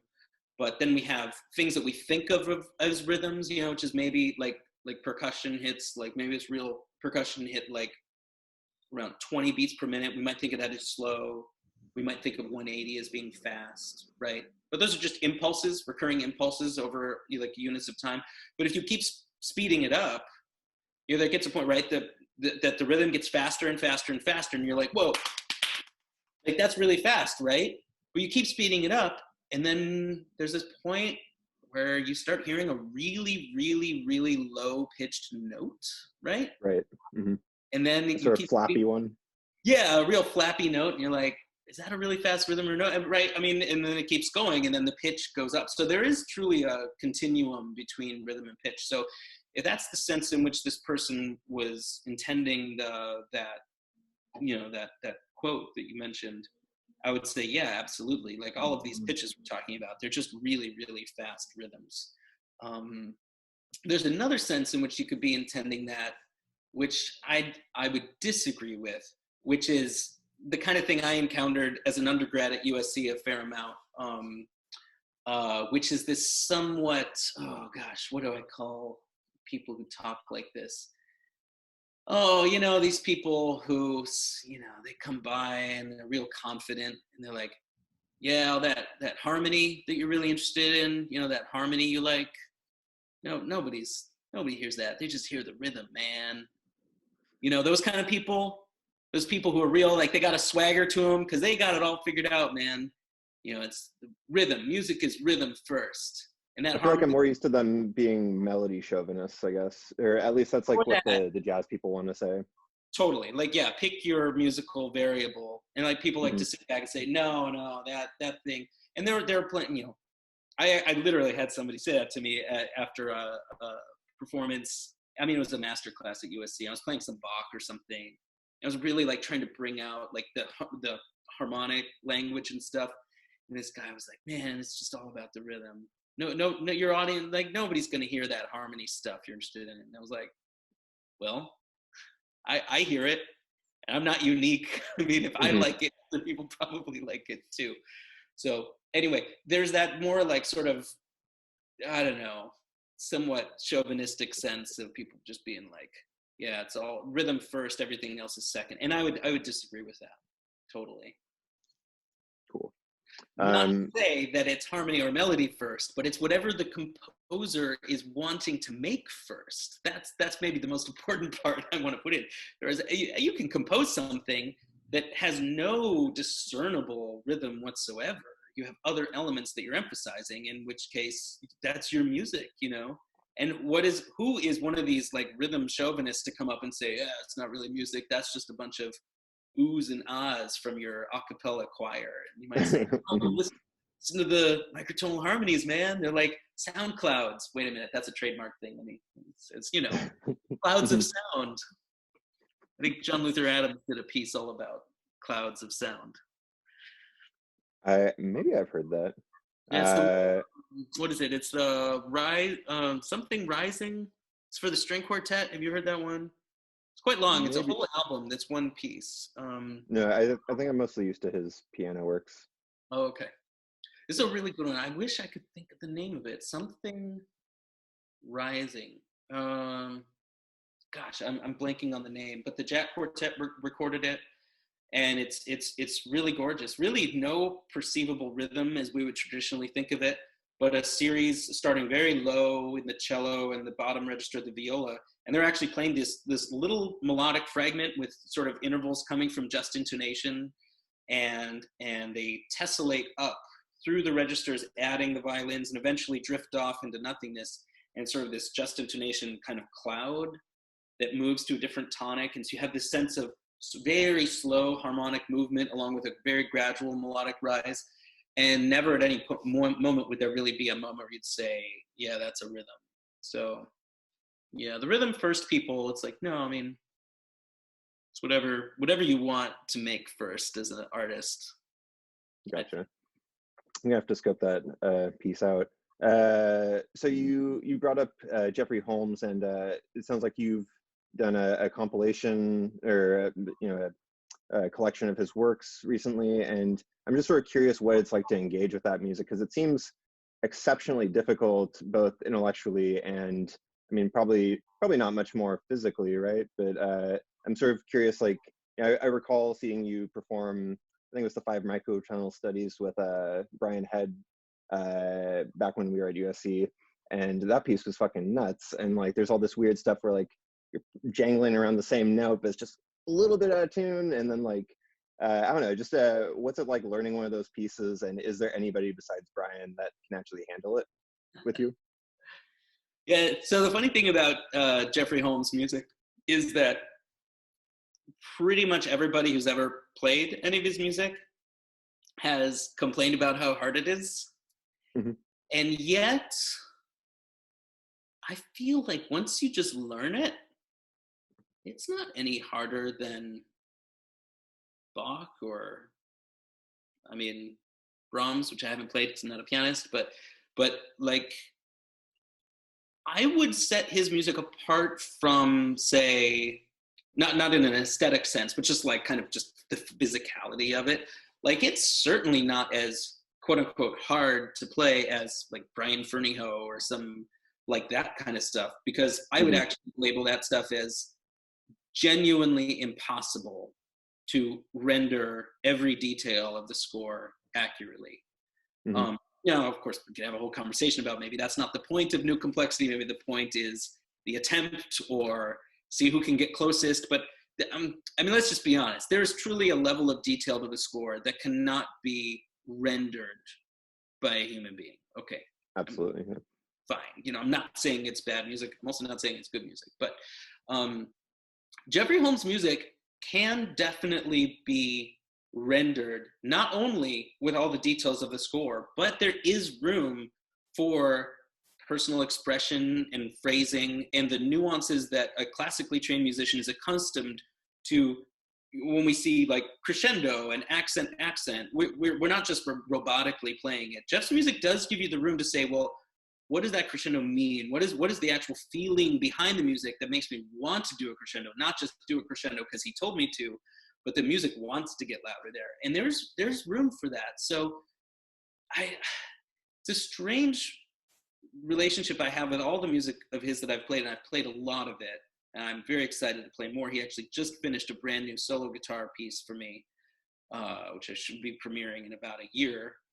I can learn it in that amount of time.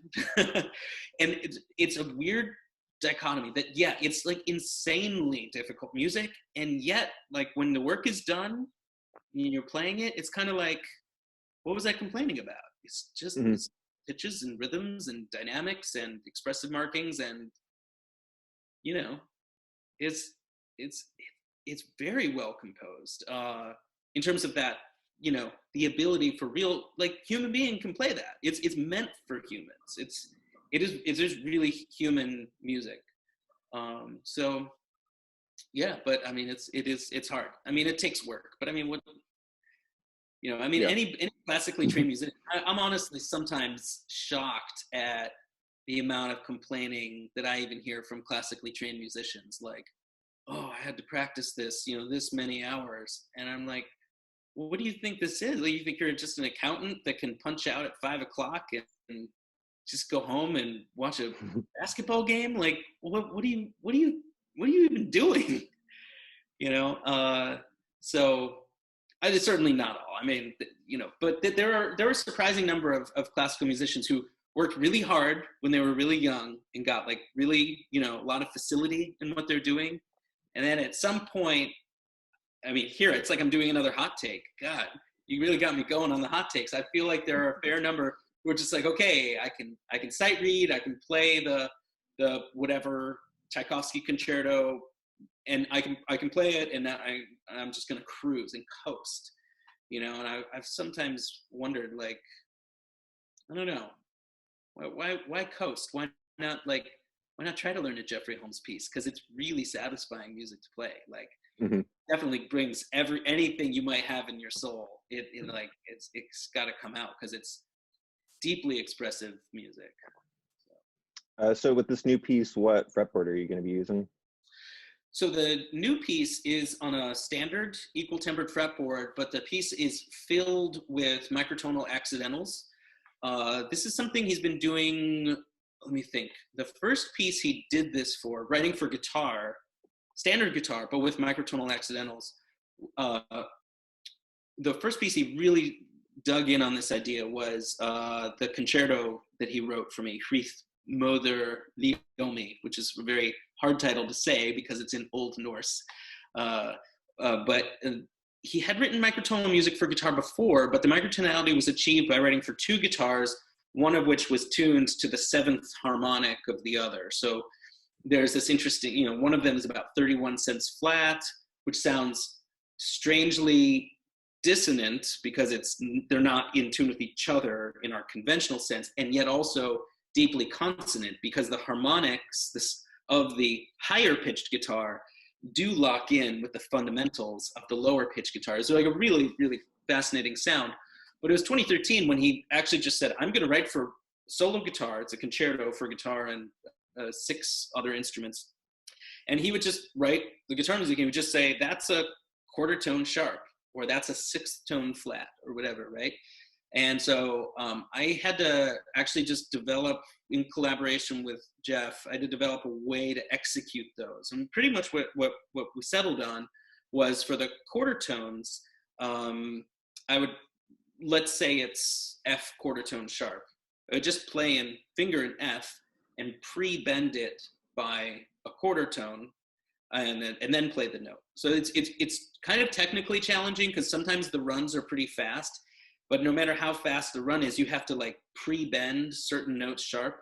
It's also tricky because I had to practice a lot with a tuner, which I wasn't used to doing. Obviously, string players and wind players practice with tuners all the time, but I had to like practice with a tuner right in front of me to make sure I'm not pushing it 70 cents sharp or 30 cents sharp. I want it 50 cents sharp. And so I had to practice a lot to get just the right amount of bend. The 6th tones, which are not offsets by 50 cents, they're offsets by 33 cents. So a third of a whole step, or sorry, third of a half step, or a sixth of a whole step. For that, I did a different technique where, and I don't know actually if this would work on electric guitar or not. It definitely works well on a classical guitar because the strings are fairly flexible. So what I'll do, it's similar to the pre-bend idea, but what I do is if a note is 33 cents flat or 6th tone flat, I'll finger the quote unquote regular note and I will push on the string towards the saddle, decreasing the tension, flattening it. Now if it's a 6th tone sharp, I'll just do the opposite. I'll pull that string parallel to the string towards the nut. Similarly with that though, I had to just practice just the hell out of it to, in my muscle memory, remember, like feel how hard do I have to push this? Because in some positions, especially on the 3rd string around the 12th fret, it's really easy to over flatten it because the string's so flexible.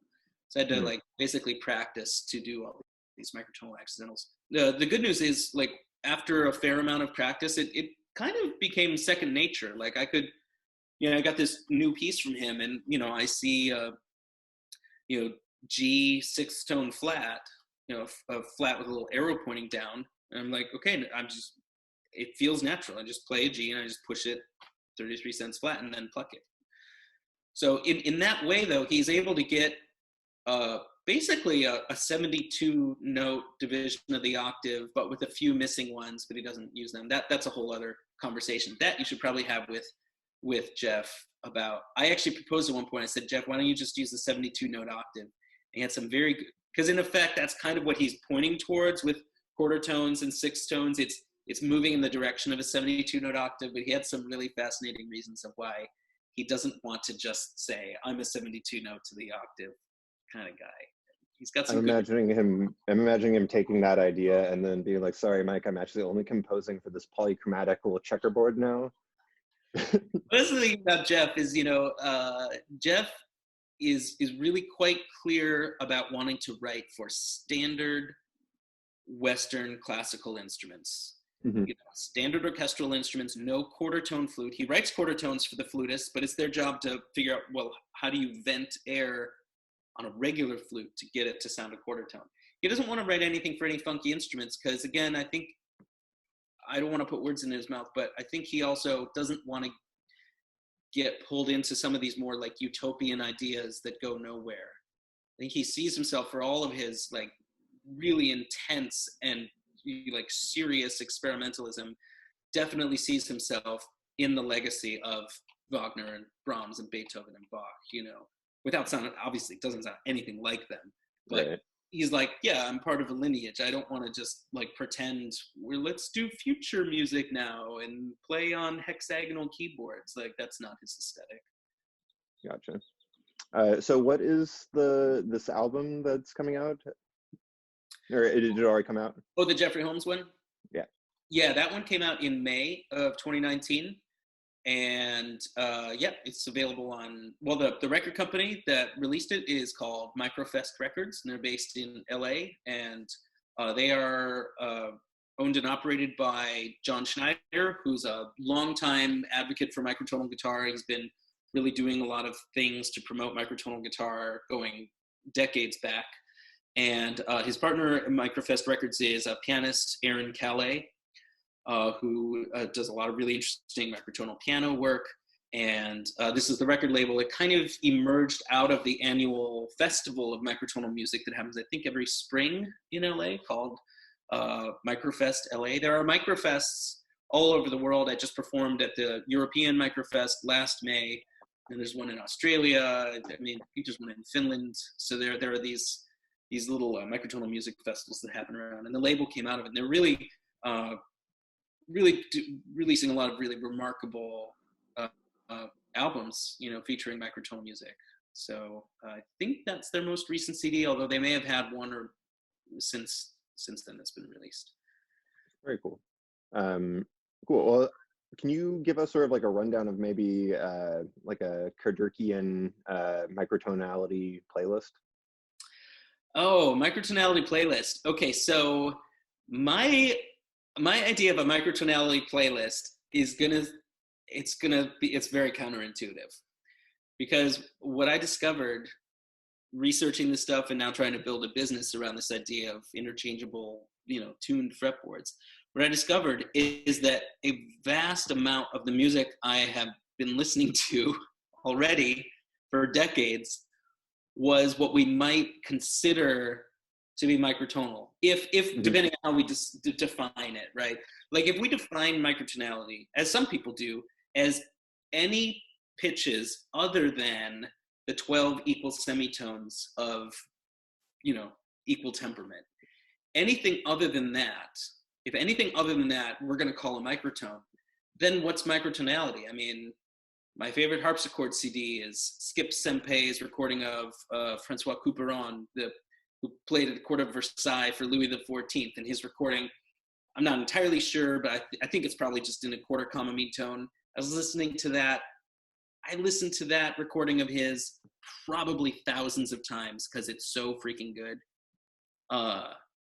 And I had no idea that it was in a historical tuning and it's not equal temperament. I was just like, it's so good, I have to listen to it again. So that would be on my playlist. It's microtonal if we define it as being not equal temperament, because it's not equal temperament. Well, what about choral music? Like I really enjoy,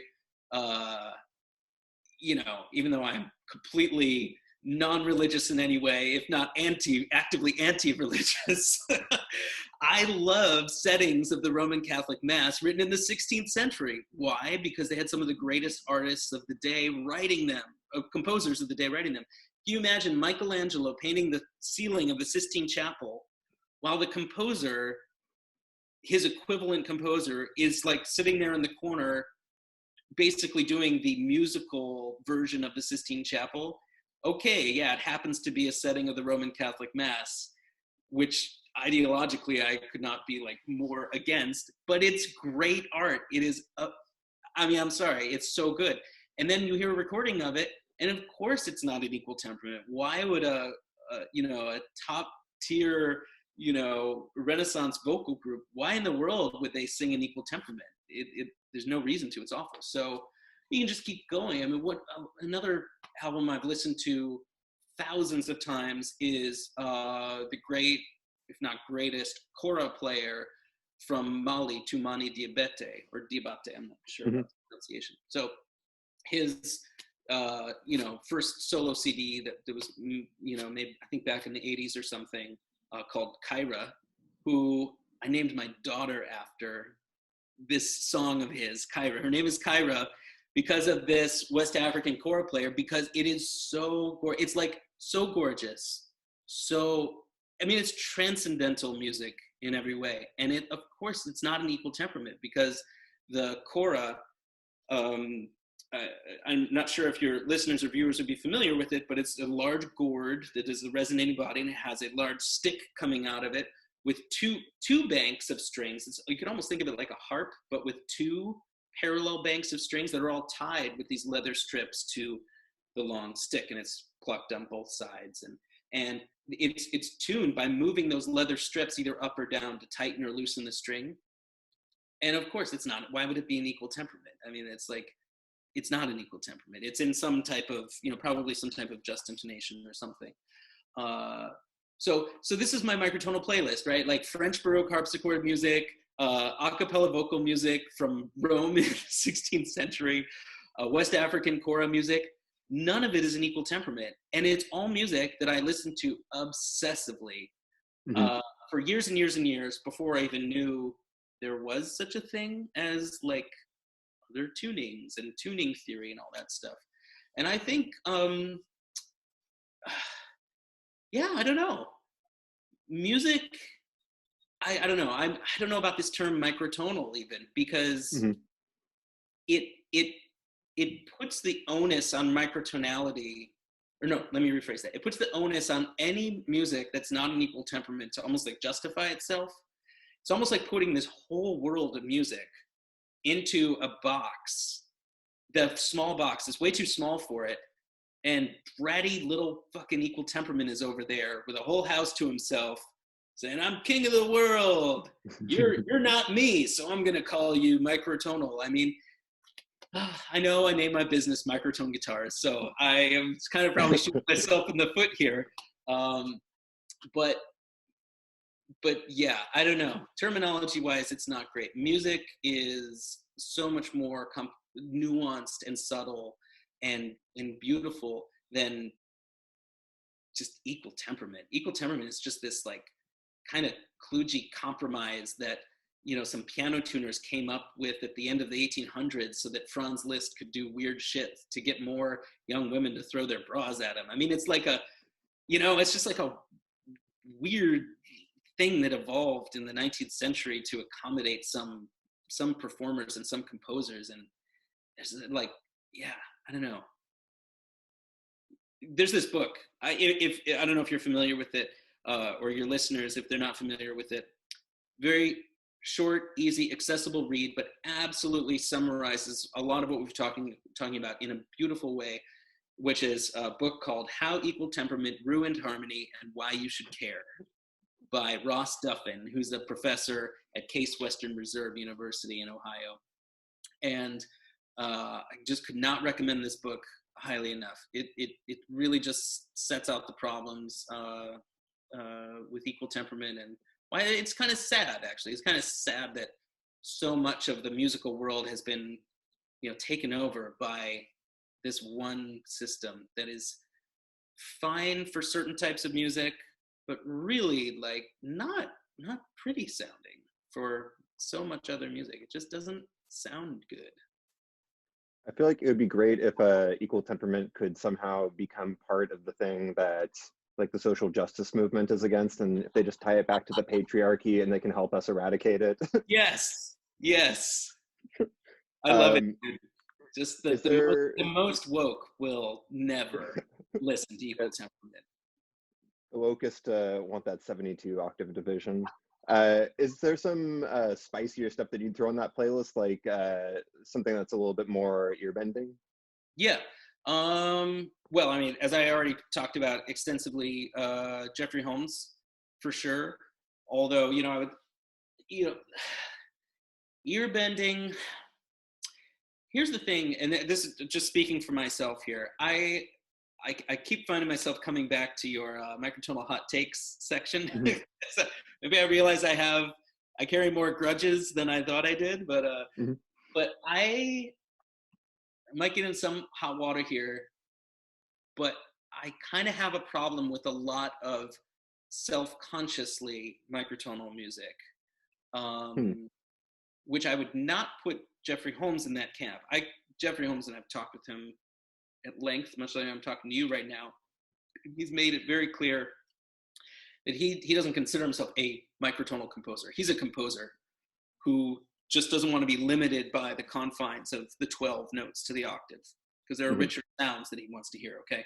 I think there are way too many, again, I wouldn't want to like cancel any artist, because, you know, again, go ahead, make your art. But unfortunately, I think there are a lot of microtonal composers, self-consciously microtonal composers, who kind of lose the through line of the art and craft of composition and get a little bit swamped and laden down by the microtonality aspect. Because again, like as interesting as it is, I mean, we're talking about one variable among many in the craft of composing, you know?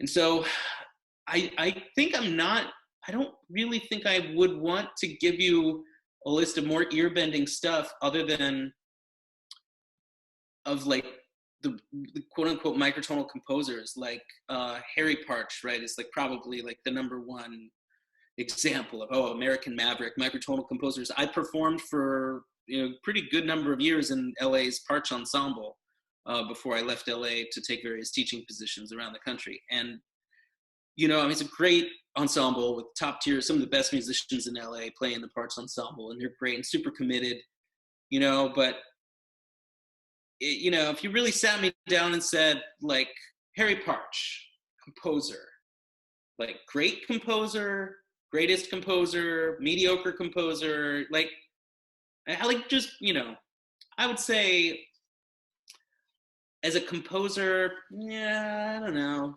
He had a couple, I think he had a couple really compelling pieces. I think that for me, and man, I'm gonna get into so much hot water when everybody hears this podcast. Like all the people I played in the Parch Ensemble with, how could you speak against the great Harry? A lot of it just is like there's an effect. Like when you go to a Parch concert, it's like, whoa, that's so weird. It's really weird. It's so weird. I've never heard sounds like that. It's still weird. And then like 5 minutes later, it's still really weird. And then you kind of are sitting there and I'm like, it's still weird. It's a lot of weirdness. And it kind of just stays weird. Now, I love weird, man. I love weird music, but it's not enough. You know what I mean? Like, it's not enough just to be weird. And I think sometimes the microtonal composers are maybe either content with the weirdness factor and say, my craft, the sustaining the listener through time, that is going to be sustained by the weirdness factor, and they'll just ride how weird it sounds. I don't think that's enough. I don't think there's enough like lift. I mean, again, think about music dimension fundamentally is time, right? That's something an idea I got from Jeffrey Holmes, who, says that the painter's canvas is, the canvas, and the composer's canvas is time. Like, really, like, and I think to sustain the listener over time, having something just sound weird and then 5 minutes later it's still weird, I don't think it's enough. Like, there has to be more there. I think on the other side of just the weirdness factor, there's another sort of group of microtonal composers. This is like my hot takes part 2 on the crisis in the microtonal community. There are microtonal composers who like get so good at the math of it, like they're really smart, like super smart. Like all these ratios and matrices of how the harmonic ratios link together. And they're like, oh, I have all this stuff and it's this just intonation masterpiece. And then it's played and it's just like, okay, it's just like, there's not really anything there except for a level of mathematical abstraction. So I think it's possible for a composer to get lost. At least that's how I would see it. And I'm not saying they're bad. I'm not saying they're certainly not malevolent. I mean, we're all trying to make meaningful art, in some way. But I think it is possible to go down a road for any of us. I mean, I might be going down a road that is a road to nowhere, and it's okay to go down a road to nowhere. But I mean, sometimes I think if you see a bunch of hikers going down a trail that's gonna, and like this either doesn't go anywhere, it's gonna leave, there's no water down there, and that, you almost want to say, like, y'all are going down this road, and I just think you're a little misguided. Like, thinking that a human listener is going to like really get something out of just, oh, 3 hours of weird music. It's weird. Hour 2, still weird. Like, no, they're not. I mean, this is not an argument for conservatism or neoclassicism. It's an argument for our human selves and like certain things that we have to accept about ourselves as people. And I think the same thing goes for getting lost in mathematical abstraction. It's not to say there isn't mathematical abstraction. You know, Jeffrey Holmes has really rich, fascinating relationships in terms of the rhythmic structures and their proportions. And it's really like, it's deep, but it's not lost out in the wilderness of mathematical abstraction. He's using it for something, not doing it thinking it's going to be enough. So I don't know how this all turned into me ranting against hundreds, if not thousands, of microtonal composers around the world. But I want to encourage them. I guess that's what I'm saying. I want to encourage them to use those talents to make something that could be like, I think, even more impactful and meaningful. And don't think it's enough just for your local microtonal club to say, hey, cool, was that a 16:7 to 28 harmonic ratio? And like, yeah, it was. I mean, like, that is not going to be enough. I think we need something like meaning. Yeah, it sounds to me like sort of the equivalent for like a poet to basically be like, you know, do I want to, you know, expand my vocabulary, or do I want to learn a new language? And if they try to write poetry in a new language, they're like, sure, it's cool, it's like a gimmick, but it's not going to have the same depth of like, you know, trial and error that they amass over time. Right. Cool. Well, I guess the last question I'll ask you is, can you talk a little bit about Dušan Bogdanović, who's come up a few times in the conversation? I had him at the end of my talking points here, and you know, you brought him up a few times, and I feel like he is such a ridiculous force in the guitar world. So what does he mean to you? And yeah, can you talk a little bit about Dušan? Yeah. So I first, I don't want to say met Dušan, but I first sort of saw him in person in it's probably back in 1998 or 99, when he and a small group of classical guitar majors from the San Francisco Conservatory came to USC when I was an undergrad to do a concert. And then I think maybe a month or two later, it was an exchange thing. USC sent some students to San Francisco to play. And anyway, the San Francisco concert at USC like really blew my mind, because Dušan was there playing with some of the students. They were playing some of his pieces, duos and trios. And they did some improvised sections, and also some fully improvised pieces out of thin air that were really good. I was like, damn, that was like some of the best, just sink your teeth into it, great music. And like, they just happened out of thin air. And I just thought, man, this guy, Dušan, has really, there is some serious shit going on in there. Like, this is the real deal, you know? And so I decided I wanted to then, you know, of course, study with him to try to, you know, see if I can catch one spark that's flying off of him. You know? And so I finished up at USC, and then I moved up to San Francisco in 2000 to start my master's degree studying with him. And it was a really amazing year. It was inspiring and very difficult at the same time, because the level of real genius, I don't like to use that term. I should maybe rephrase it. Like, clearly he's worked for it. Like, he's not a lazy genius. Like, he's worked to come to such a deep place as a performer and a composer and everything. Like, but to work with that was really challenging for me, because I think I got a little bit comfortable at USC in my undergrad. By the end of it, I'd won a couple competitions, and, you know, my student recitals were really well attended, and I was receiving a fair amount of praise for my playing. And I went directly from that to going over to Dušan's apartment just north of Golden Gate Park, and he would make me this amazing, you know, like Serbian coffee, which actually, speaking of not being able to play on coffee, I will say Dušan's coffee, I was like, it's strong stuff, man. So, but besides the coffee, when I could eventually settle down and play, I was really sort of startled at how he kind of showed me, I don't know whether intentionally or not, I don't know, but it was almost like being able to see clearly really how bad I was as a musician and a guitar player. Like I suddenly realized just truly how shitty I sounded when I played.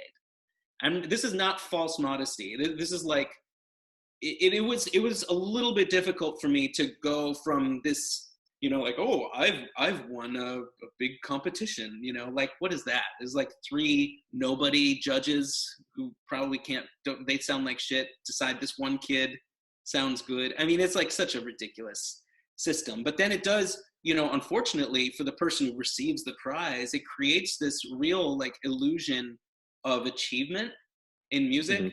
And I'm very glad that I worked with Dušan to get a much more accurate sense of what I was really doing versus what I thought I was doing as a player and a performer, and for that matter, composer, because I was like working on composing at the time, and I sort of had an illusory sense of the quality of what I was doing. And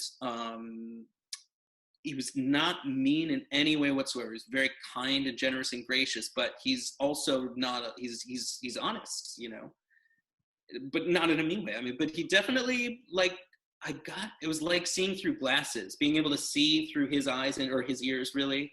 I was like, yeah, I've suddenly realized that I am at the very beginning of my journey of becoming a musician, when just 6 months earlier in LA, I felt like I had reached some kind of status. And it was a sudden realization, like, oh no, those 10 steps you took, like, there's the mountain over there. You just got out of your car, motherfucker. You like walked to the trunk and got your backpack on. The mountain's over there. And it was hard to realize that I've got the rest of my life to try and work on this, but I'm also very appreciative that I feel like I have known ever since that anything I've recorded or performed or anything, it is just not, it's aiming at something much bigger. And that sounds like a very pessimistic or negative thing, but I don't feel it that way at all. I definitely feel much better about it, because yeah, I feel like I actually have something to kind of live and work for the rest of my life. And you know, I guess that's kind of like the shitty pompous side of my personality, which I have, and I imagine other people have too. I also have a little bit of a sense of satisfaction when I encounter other people who are kind of still in that place that I was then. Like, oh, I just won this competition, you know, these judges said I'm the best, you know, and it's like, you're on the way to the trunk to get your backpack, man. You don't even know where the mountain is yet. And so, yeah. So, yeah, hugely influential on me, Dušan. I mean, gosh, what all could I say about him? He's such a gifted, I don't want to use that word. I've been kind of resolved to stop using the word gifted and genius, because I think they're both wrong words, because what we're talking about here is work and creativity and courage. You know what I mean? Like these things that happen over time, and they're real. So he's clearly done this over his entire life and made real choices for himself to stay committed to real creativity and artistry. And you know, I'd say the thing that kind of, you know, gosh, I'm still in hot takes mode, but the thing that really pisses me off is that even though he is a very highly respected composer, as a kind of classical guitarist composer writing really for the instrument, I feel like even though he's well respected, it kind of drives me nuts when you might see in some magazine articles or something, like Classical Guitar Magazine or Soundboard or something, he sometimes gets lumped together with a few other classical guitar composers who are total hacks. I'm sorry, I just said it. I won't name names, I'm not going to go that far, But there are some like real hacks that are just like doing their thing, and a bunch of people are like, yeah, that one, love that piece by that hack. I just don't know he's a hack yet, you know. And then they're like, and the other great classical, like this guy, this hack, and Dušan Bogdanović are the three great composers for classical guitar. And I'm like, are you kidding me? Like, I feel like it just clicked in my head who you were talking about. But we won't we won't say don't anything. say any names, man. I'm gonna get hate mail. You know, hey, we've all loved some music made by a hack at some point. You know, so I'm not like impervious to that. But yeah, I mean, committed hacks, like really sincerely committed to their hackery. Yeah, but it just kind of drives me nuts when there's this sense, like there's this towering artist in the form of Dušan Bogdanović, who's doing things that really sincerely, generations of young classical guitarists will be figuring out what all is going on in those pieces and the depths there, as people have done with Beethoven or Brahms, like, right? Like, I'm sure there were things going on in Brahms' piano works that people didn't really figure out really just what all was going on in there until 100 years later, you know, through work and really detailed, not analysis in the sense of the you know, but by playing them and by talking about them and living with them, right? And yeah, even as much credit as he does get credit, I think he doesn't even get a tenth of the credit he deserves as a composer for the instrument. So yeah, I tend to agree, and I think a lot of the depth that he has as a composer and a guitarist is probably lost on a lot of average listeners. Like, you know, just like the independence of contrapuntal lines that he is capable of. And like, I took a lesson with him maybe like 12 years ago or something like that, and like I was certainly much shittier than you were when you studied with him. And yeah, I mean, just his ability to like do these polyrhythmic things where, you know, there's all this interdependence. It's like, holy shit, you're amazing. But other people are probably just like, I don't like Eastern European music or something like that. Right. Right. Yeah, getting hung up on some superficial element that, you know, that in the end they probably should love Eastern European music, you know, even that. But yeah, no, it's true. But, you know, I think that's the way of the world. Again, you know, getting back to one of our earlier topics, I'm not a utopian. I don't think I'm going to fix anything. I don't think there's anything I can do to like connect to the whatever classical guitar community there is in the United States. And again, admittedly, acknowledging that there is respect for him as a composer. Like, it's definitely there. It's not like I'm the only guy who knows this guy. Like, plenty of people know how great he is. But it's not proportional as it should be. Like, there is a sense that we are all, I'm not saying this like to say, oh, Dušan should get like a bunch of awards or anything. I'm saying it like for the good of us, like as guitar players and just musicians generally. Like, there are so many people who are missing out on some really, really great shit just because the people around them, or maybe I'm not thinking of anybody specific, but let's just say like somebody who organizes the concert series in St. Louis or Pittsburgh or Houston. I'm naming random places, but that the people who make the decisions, either administratively or what music to program, or that this lack of recognition of what he has done in his career and continues to do trickles down to a lack of exposure to young guitarists and just guitar aficionados in the community, so that they're not being given some of the very best things that we have to offer on the instrument. And instead they're being served crap and told, oh, here, you came to our monthly guitar series. We'll deliver this concert to you on a silver platter, and it's a shit sandwich. And it doesn't have to be. That's the thing that's frustrating me.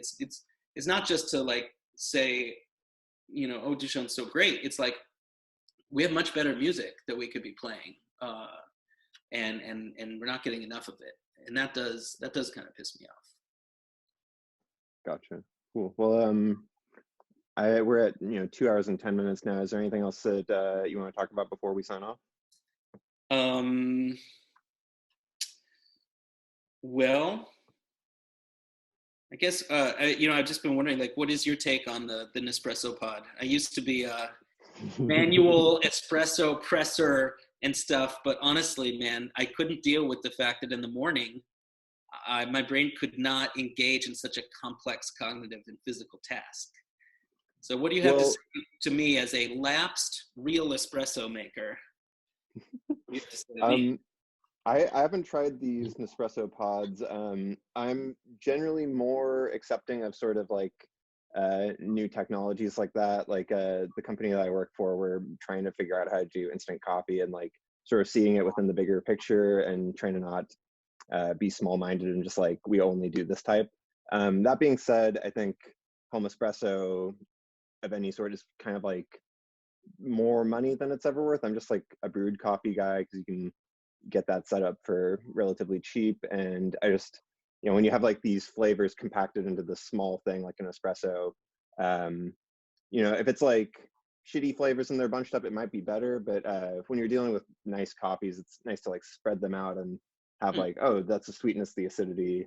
But yeah, I mean, I feel like there's a anthropological sort of aspect to it where I'm like intrigued by everything, and if it works for you, that's awesome.